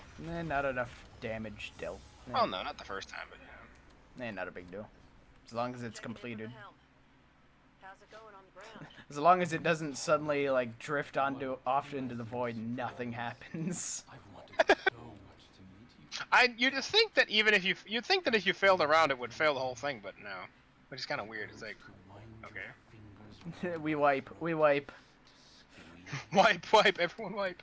We didn't get it, we wipe. Honestly, that's the raid mentality. Just wipe. If you play raids, you'll hear that term a lot. But shall we head to orbit and play one quick round of Rift, just to kind of exasperate the point? I will need to go to Saladin real quick, because like I said, right. I literally came into Destiny for like 5 minutes.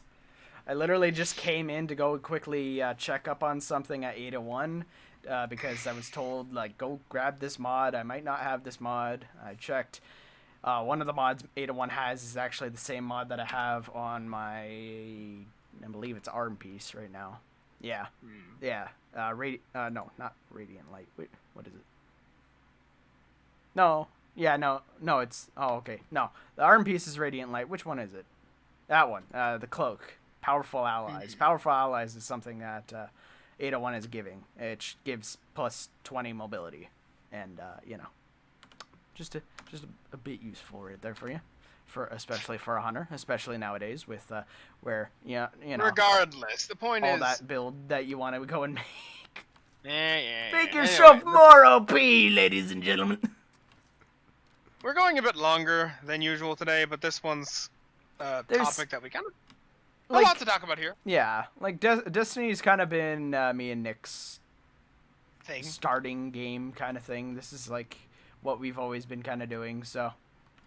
Yeah, I guess we're taking a little bit more time than usual. Yeah. Oh my god, I've got so many engrams. I did not know. Where did I get this many? But the point is... Yeah, real quick with Iron Banner. You can go and get points faster for Iron Banner, especially if you're trying to go for the Triumph. If you have an emblem, Iron Banner armor, Iron Banner weapons, stuff like that equipped. Apparently, though, there's a little glitch going on where you can actually take Iron Banner ornaments that you've already collected and equip them onto your armor, so you can still have your normal armor, but ornament it with an Iron Banner ornament. And surprisingly, it actually counts for having Iron Banner armor on. So some people have actually found out that you could take an Iron Banner armor and then equip it with an different Iron Banner ornament from another armor, and you can get 2 points from one armor. No, that's not what I was laughing at. So remember the piercing sidearms you and I were talking about, right? Yes. Sidearms, and gentlemen. Yeah. It was back on my console. It was working, but here it's not. I don't fucking know what I'm doing anymore. Okay. Yes. cursed thing. I'll have to deal with that later. But anyways, so yeah, bounties in Saladin have now gone away, and they've redone the system for Iron Banner because there's a rework with Iron Banner this season, right? Yeah, it's another activity that no longer has tokens that you are given. You're just given outright progress. I don't know if there's 2 progress bars or not. I'm not 100% sure. You help me out. 1 progress bar. Okay, so yeah, you get more progress if you have like Iron Banner related stuff with you, basically. Basically, they're like, okay, if you have a armor, okay, that's a boost. If you got an emblem, that's another boost, and you get like up to 5 or 6 times the actual regular progress, depending on how much you have on you or more. I've never pushed the limit to see how much you can get. But I remember just with like this helmet and an emblem, I got like 3.4% increase, right? Yeah. But so anyways, it's basically Season of the Reworks. Yes. But anyways, Season of 2.0. Honestly, or 3.0, whatever. But I guess in Iron Banner's case, yes, it is. It kind of would be a 3.0. No, the actual classes are also 3.0 too. Well, obviously. Oh. I was saying 2.0 in the sense of like you've got like Moon 2.0, Haunted 2.0, Presage 2.0. Yeah, Leviathan 2.0. Like, But, I was saying it in that sense, but then in a way it's like, well, no, technically Iron Banner 3.0 because they brought back that activity from Destiny 1 and they've reworked Iron Banner, so it's like, in a way this is kind of a 3.0. Yeah, 3.0. But anyway, yeah, Season of the Reworks, kids. Renaming it. Screw Season of the Haunted. But anyways. Season of the Second Chances. Yeah. Haunted because of all the dead things we made, because of all the reworks. Eh. It's the corpses of the things that were once content that will never be seen again. Yeah, the corpses of content. But, that's the thing, right? So Rift is... Well, like I said, let's run a match and show them. To your chagrin. I'll only run 1 match, don't worry. Time to suffer.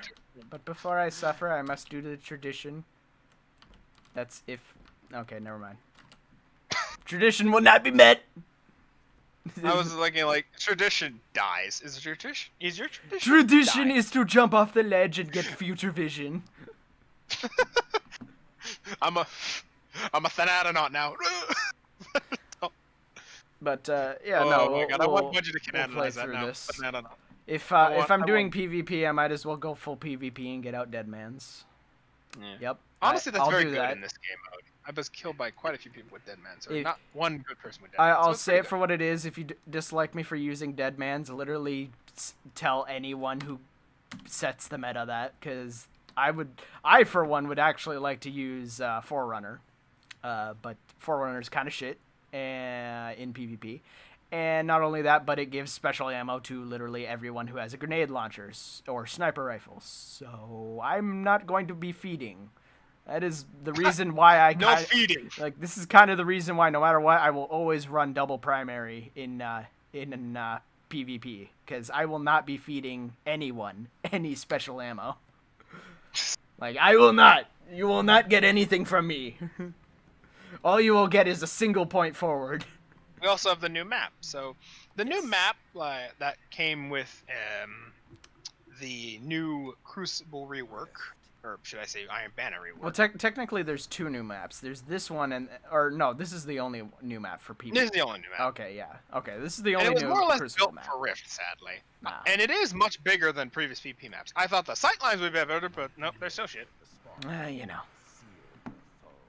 So, what better way to demonstrate Rift than through demonstration? Yes. So this is the Rift. Like I said, we have to defend as we get this. shot at. By the by, Saladin is doing a lot of Cabal references now, so Yeah, I don't care.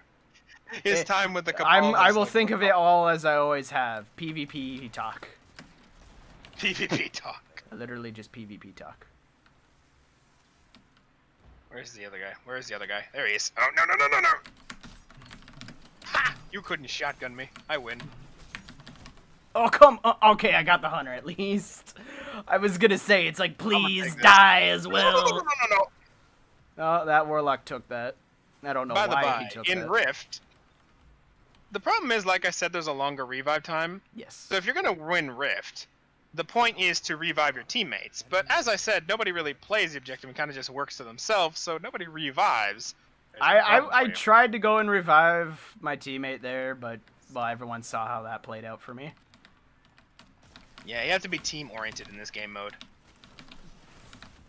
Oh, that was a good dodge. That was a good dodge. Did I ever forget to mention that a lot of people are running Jotun all of a sudden these days? Yeah, it's the fusion rifle, right? Yeah. Well, fusion. Oh, come toaster, on! At least 2 of those should have hit. Fusion toaster, I should say. All right. Well, they're gonna cap it. Yeah, they're gonna. Oh well, that's why we're dealing with a clan of 4. Really? We got a clan. Okay, we got a clan of 2 on our team, but other than that, okay, well, technically 2 clans of 2s. But you and I are not good PvP players, so we don't really count very much. We're decent, but we're not. Okay, we're you're decent for Destiny PvP. I am not. I am only good in I am only very good in very select areas. Other than that, you're better off just asking me to heal you. Hey, you're the healer. I'll heal you. Yeah. No, they've also got a Jotun too, which is a pain in the ass. A lot of people are spamming Jotun these days. Yeah. Because it's got homing, right? I'm gonna go after this guy. Oof. Oh, this guy's behind me. He's behind me? Oh, you missed that fusion rifle hard. The one thing I can do is still bait people. And watch as I die. This guy just... So as you can see, the revive times are... Oh, they're using higher, that right? one. Oh god, they're using that exotic. No wonder why that shredded me down. Anyways. Yeah, no, everyone's using very, very strong OP PvP based exotics. What is it called? Oh my gosh. It's from the Xenoclast. Or the Xenophage. Not the Xenophage. Frickin'. You tried twice to shotgun ate me, and I've killed you twice. Give up. What is this guy how? How? Okay, apparently you get teleportation while carrying that thing. You don't. Why? That guy teleported twice. I saw him teleport in front of me and then teleport away from me. Is he a warlock or? It's a warlock, but I don't think warlocks have like.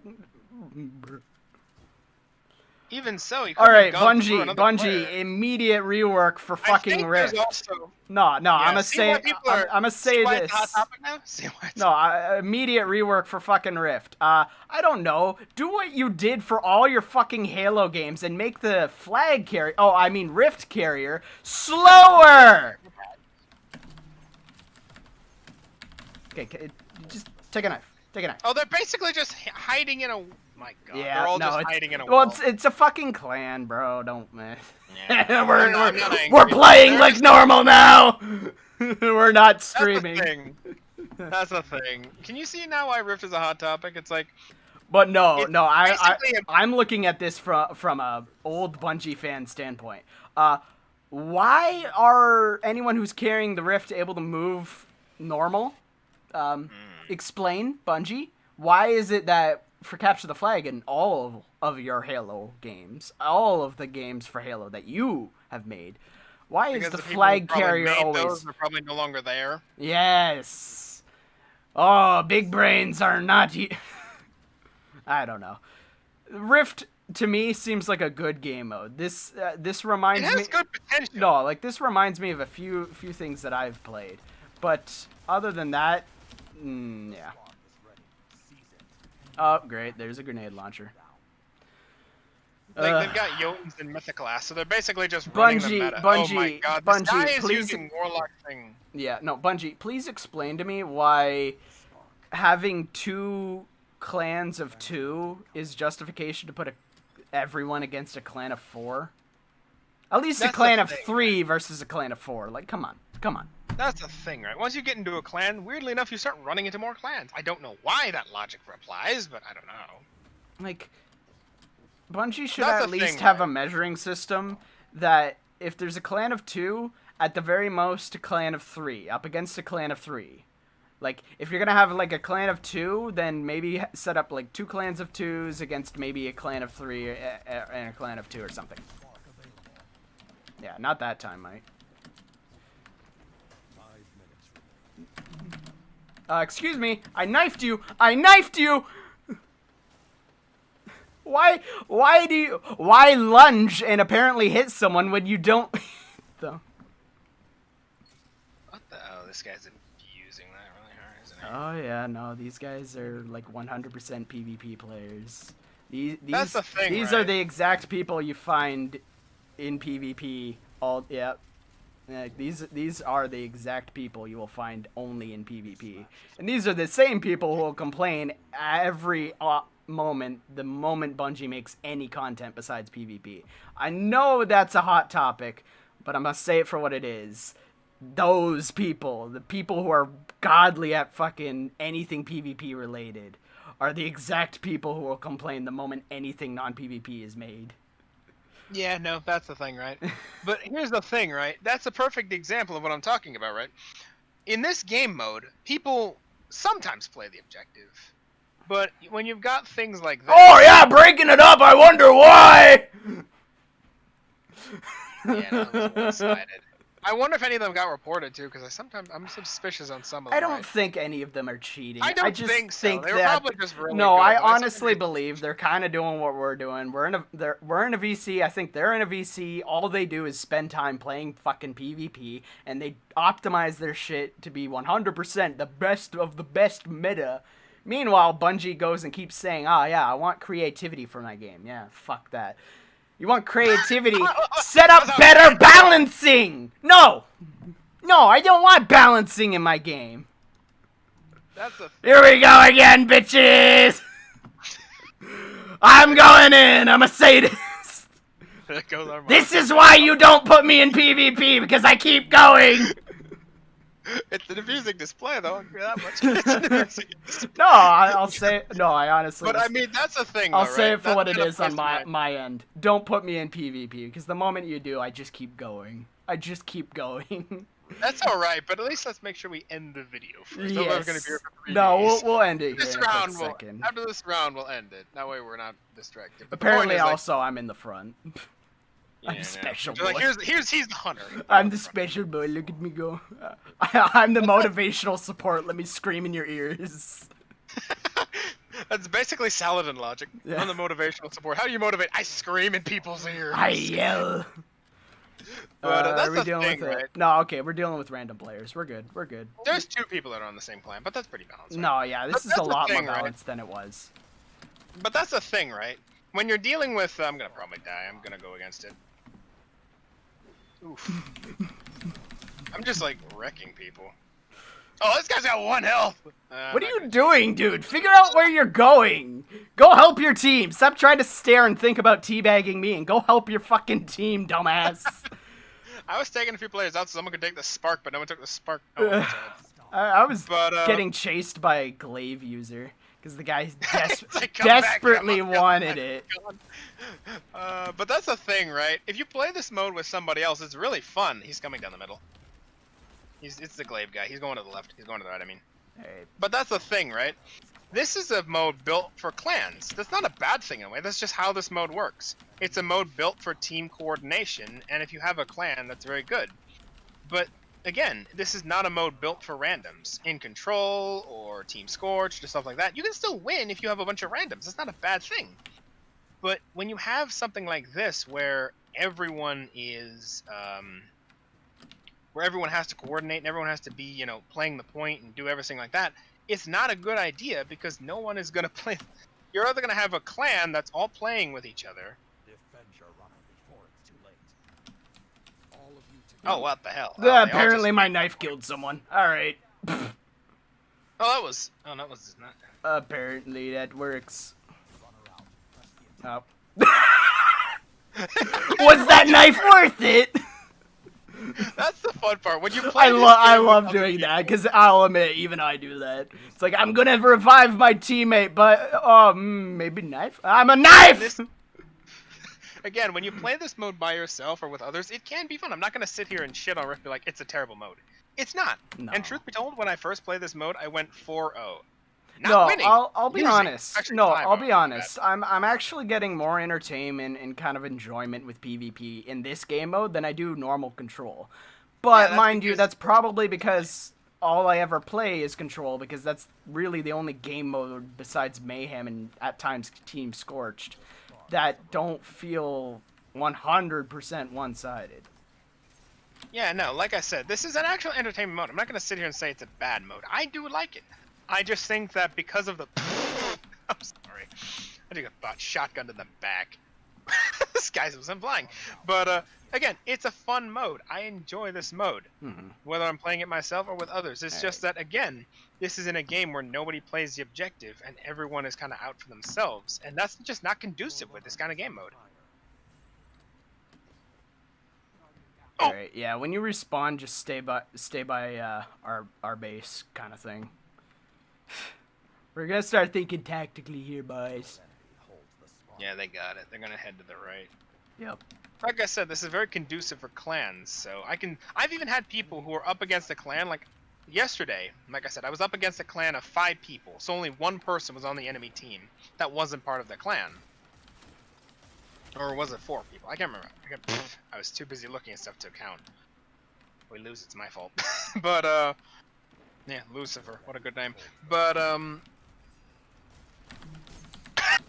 we're just feeding.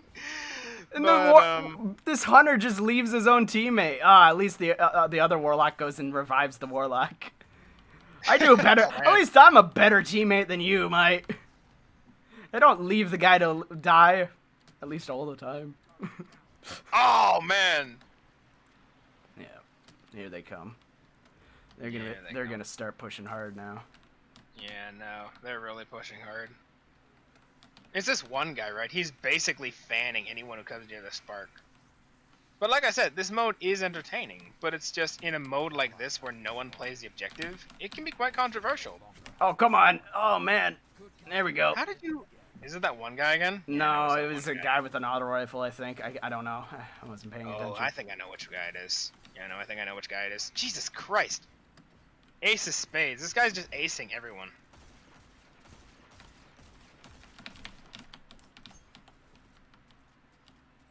The spark's just sitting here. Nobody cares. Oh, my God. I don't know, one guy has it. The one I should probably mention before I get before I forget. The one actual critique that everyone says about this is that it goes too long.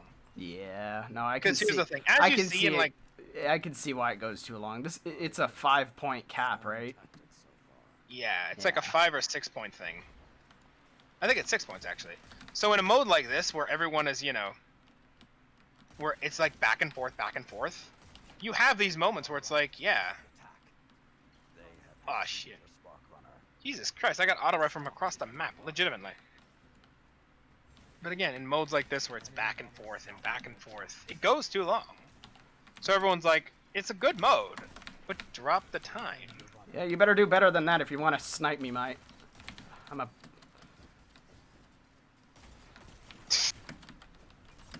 And I've never really had back and forth until this one. So. Nope. Nope. Nope. He ain't dead. Oh, is that a... No, that was... Worth it! Oh, there. That's the problem with the snap. You can't use it if you're... I've sent out a grenade. Have fun with that.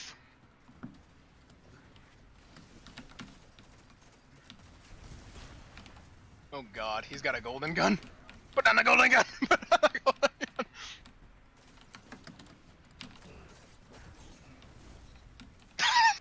Just eliminate War over someone. the spark. We have war. Again, this is a fun game mode when you make it so. Just war of the fucking spark. I'm gonna get out my auto rifle. Actually, should I get out my auto rifle or pulse rifle? I'm gonna try pulse rifle. I would say, yeah, high RPM is pretty good in this mode, as per always in Crucible. Just this mode, I will say, really does exacerbate the meta. It's like if you've got a clan that plays the meta, you're gonna just crush everybody. Alright, come on out. I know there's always one person that's gonna keep coming this way. Yep. There they are. Oh, there's another. Oh, there's a knife. He has no super now. Oh Good, no! Oh no! You shot like what? A bunch of rockets at us and they all missed. Oh no! Oh no, what are they gonna do? Oh, there's. Oh, what the hell? Yeah, This that guy's guy. behind me, That I guy didn't even tried notice. their best. They tried. He's like ninja'd, and I'm like, no. I have a freaking Reese, man. I should be like wrecking people with Reese. But nah. Don't worry about it. Oh, This is a game mode. What was oh my goodness, what was Lazy Purple's thing of like heavy? When you're winning, it's great. When you're losing, that is basically this mode, I will think. Oh, Orb of Light! Orb of Light! Even though it's useless, Orb of Light, I now have charged with light. Orb of Light! I have 2 charges of light! Can you see now why camping would be an issue in this mode? Yeah, no, you I mean, I know at the end when people get pushed too far and the team, whichever team's pushing is gonna cap, people start to spawn in the middle, so there is a bit of protection that Bungie foresaw, but going and like making everyone respawn, that's a good call. Like I said, in the beginning, right? I'm just pushing him. I'm just tormenting him at this point. The funny thing is that, Oh damn! Oh damn! I just killed everybody! Push him! I didn't realize that was a void thing coming for me. I'm like, oh god, that hurt. Oh god! Mercy, mercy! Oh god, that hurt. That hurting. But, Your runner is moving in. oh god. No! Your runner. Jesus Christ! Oh, there goes our sponsorship, but, Oh. I just popped a super only to get Wait, smacked was with that a golden gun. I don't even know if that was our teammate or not. I guess that was, but there was no maybe. nameplate above them. I don't know, honestly. That but, was you know, weird. It didn't look like they had a nameplate above them. Or maybe they did, and I just was being blind for a split second there. But, I don't know, you know, everything's moving pretty fast here. that's the thing, right? In this game mode, it is, you know, it's a good game mode. Don't get me wrong. And this map was built for Rift, I can tell. But Other than oh that. god, 1 minute. Victory is within your Oh, thank you, second teammate. Thank you. this guy is. I think, you know, I can see some of them are switching up their their guns because one guy just killed me with a thorn where he had an auto rifle before. Yeah. I think it was the ace user. Ace spades. But like I said, when you're winning, it's great. When you're losing, and I can see why people are like.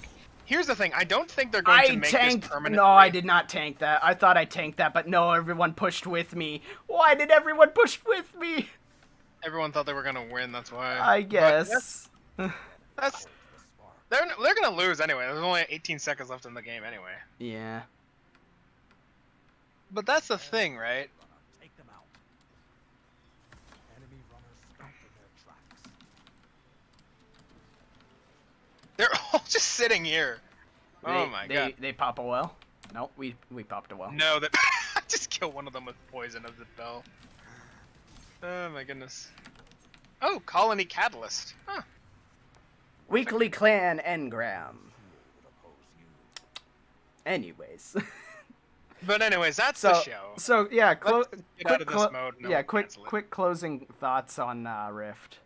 For me at least, good game mode actually. Like honestly, it feels. Well, that's because you had a first win when you first played it. When I first played it, I went. No, 5-0. we lost. My first time playing it was against the clan of 4. Yeah, no, only one loss though. I went like 6-0 one time, like the first time. So. Okay, well, still. When you're winning, if when you're losing, Yeah. Well, that's almost every game mode in Destiny. Like. Fair enough. But yeah, no. For the most part, it feels like it's an actual refresher for like a PvP game mode in Destiny. That it honestly feels like a good change. I for one feel engaged with it. I will say it for what it is though. Bungie, please make whoever's carrying the Rift slower. And maybe reduce it so like they can't double jump, or maybe they can double jump, but it's like a small jump. Like, I don't know. That's the thing. That warlock with the teleportation was way too strong there. And I have a feeling that was probably the main reason why they kept winning every time, is they just have one person rush in, and that's kind of what they were doing for the most part. Is one person would just rush in, cap it, and that was it.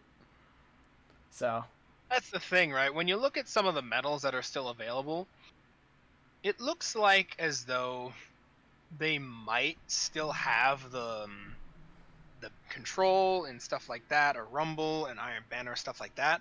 Because some of the medals look like they could still be acquired, even though that's not the mode we're currently playing. yeah. So it might be that they flip-flop, like... Because right now, the reason that some people are playing hard into Iron Banner is because they've shortened the amount of times Iron Banner will come in. Canonically, they explain that with Saladin being busy with the Cabal, but they're probably also making it much more exclusive an event. So it's only 2 weeks in the season, right? So this week will be the first one, and then probably near the end. My guess is the first week they'll be running Rift, and then the second week they'll probably come in with old-fashioned Iron Banner. Or they might just come back with Rift. I don't know, but that's just my guess. Yeah.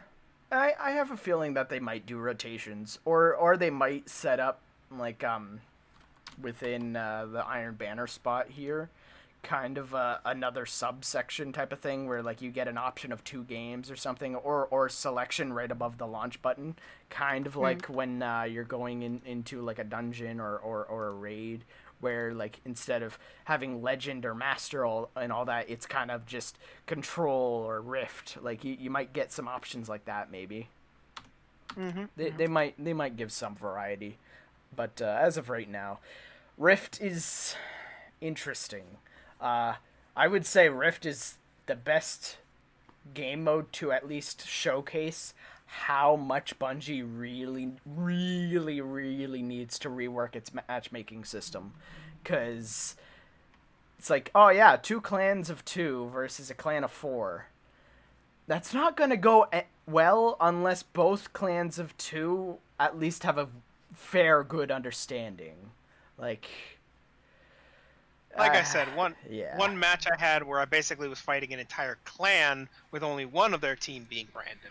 And what they would do is they would basically run in the middle. They'd have 3 people rush the middle, take the spark, but they'd have 2 people come in the back way, and they'd basically make a pincer maneuver and basically hold down our area until the spark guy got there. And all they really need to do is have one person right by where people spawn and just block their spawns, because they're not going to respawn there, and they're not going to be able to stop anything. So there's that. There's a few things that Bungie kind of seems like they need to work on for Rift, but other than that, Rift feels like a good chain. No, you must suffer. The bounty ones they're permanently taking out, so no more Iron Banner bounties, like I said. So if you didn't have like Scordy's Song or Simar's Design, those 2 triumphs that are due the bounties, those are gone. So no more bounties ever. But they haven't taken away the ones that have to do with control. Yeah, because it's like earn points by completing objectives. Yes, that's one of them. The Iron Banner challenges, armor. Oh, did they take it off? So, Maybe. well, I mean, looking. Yeah, no. Well, no. Here. Oh, did they remove holding it? Zones. Nope. Holding zones. Still there. Okay. So then, I mean, looking at the seasonal challenges, it's literally just Iron Banner again. Like, do Iron Banner matches. It doesn't say do Rift, Iron Banner Rift. So I have a feeling the next time Iron Banner comes back this season, because they're coming 2 times, right? Yeah, 2 times per season. Okay, so then yeah, I have a feeling by the time they come back, they might be it might be control again. I'm not 100% sure, but I have a feeling it's probably going to be control. So it'll be interesting to hear him talk about Cabal control tactics then. Yes, but well, I mean, I think Cabal control tactics involve just spamming everything in one spot and then just. Or just be nuclear warheads going across the line. Or doing what the Cabal did during Vox. Nuke the facility the Guardians are going to. They've got a point. Quick, nuke it, quick. Nuke it before they get there. But, yeah, there you go. That's been our run for Destiny 2 on what's been going on and what's happening. Yep. Hopefully you enjoyed. Leviathan's come back as Derelict, so maybe you'll go there. Maybe you'll spend this week, because it's only this week, Yeah. at least as of right now, of Iron Banner. So, Yeah, you know. so you're only gonna have Poison. only gonna have 2 weeks of doing Iron Banner. So if you're wanting to at least get that seasonal challenge out of the way, either do it now or do it hard at the end of the season when Iron Banner comes back, because there might be another 1 or 2 Iron Banner challenges that might come back. I'm not There's too sure. 4 in total, I believe. There's 4 in total. Yeah. I believe there's 4 in total that you can get right now. Well, is there 4? Yeah, yesterday was 1. Today was probably another, and there's 4. No, I'm saying seasonal challenges. Oh yeah, no, seasonal challenge. Yeah, I think there's seasonal only challenges one. are combined with the weekly ones. Yeah. Seasonal ones is the weekly ones right now. So basically, this week you can only get at max 4, 1 per day. Yeah, because last week there were no seasonal challenges. Or there were no Iron Banner based seasonal challenges. Well, Iron Banner wasn't here yet. Yeah. So I think at the very most there might be 2, maybe 3 Iron Banner based challenges for this season entirely. 4 in total, I believe. Well, actually, no. It might No. be 4 this rotation and then 4 next rotation. Well, no, there's only 2. Because if you look at the bottom, it's weekly. Yeah, no, it's weekly. There's week 1 and week 2. Week 2 only has 1 Iron Banner challenge. Yeah, no, there's 2 of them though, because I did one yesterday. Or there's 4 of them, I mean, because I did one yesterday. It goes up to The 4. Iron Banner each day you'll get seasonal one. weekly challenges? Yeah, no, those. There's only 1. Yeah, you've only done one because you'd only get 1 per day. So if No, you come back tomorrow, That's you get not another. no. Don't ask how it works. It That's says not weekly, what but I'm you get a chance saying. to- No, weekly challenges. Okay, so yeah, above your quests at seasonal. We can discuss this after the video. Yeah, okay. Anyways, This we're is taking what up your happens when time. nobody has perspective on the other screen, ladies Regardless. and gentlemen. Do not worry about that. We will carry That's on. Destiny, as is right now. Pick your poison, either Derelict or Leviathan. Or Yep. Leviathan is a Derelict. Either Leviathan or Iron Banner, but only this week you can do Iron Banner until it comes around maybe near the end of this season. So 2 times. I would say at And that's least for me, real quick side note, at least for me, I'm holding So, off on Yeah. Gambit. I'm holding off on Gambit until Anything to add before we sign off? Yes. Are you able to hear me? I think I killed my editor. He can't hear me, ladies and gentlemen. But there's that. So No, I could not hear you. no. Are you able to hear me now? I can hear you now. Okay, well you did something because I was talking and you did not hear me. Weird. My thing literally just cut out randomly. I'm like, did I just? That's why I said, did I kill my editor? No. You stopped I talking. look when you said that I looked down. I'm like, no, people can hear me, so they can hear me. Huh. They can hear you. It's just you can't hear me. Yeah, I know. Okay, technical But- glitch, ladies and gentlemen. Whoops. But Our editor's not dead.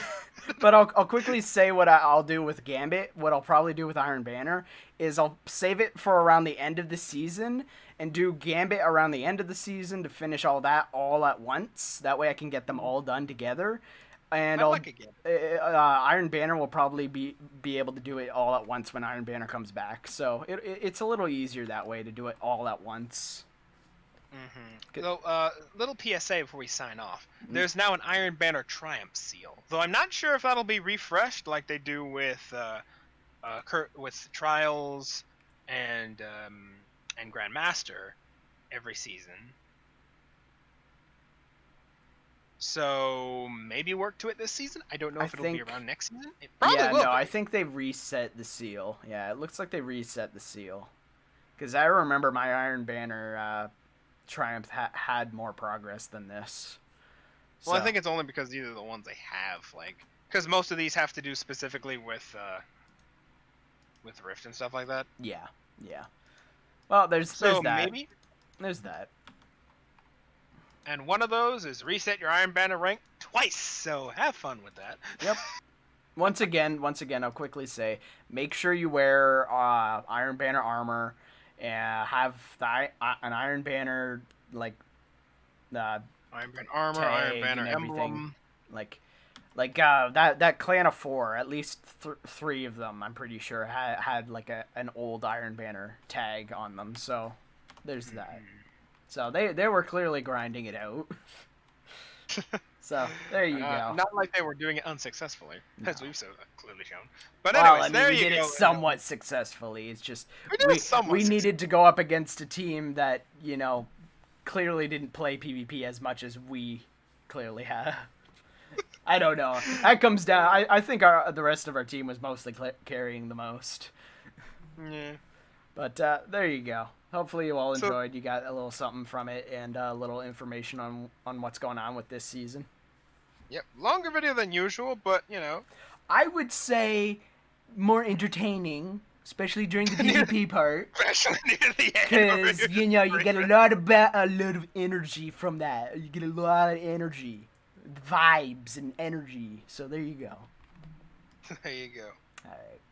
Well, hopefully you all enjoyed it, and we'll see you next week. Yep. Have a good one, ladies and gentlemen. Maybe we'll talk about Game Awards in 2 weeks. Or not Game Awards. That's way too early. Summer Games Fest. That's due to Into the summer! Summer Games Fest in 2 weeks. Maybe, maybe not. Maybe we'll talk about Sea of Thieves. There's an interesting event going on, and I've got money on who's winning, or who will win. So we'll see. Alright. Maybe. Maybe. Have a good one, ladies and gentlemen.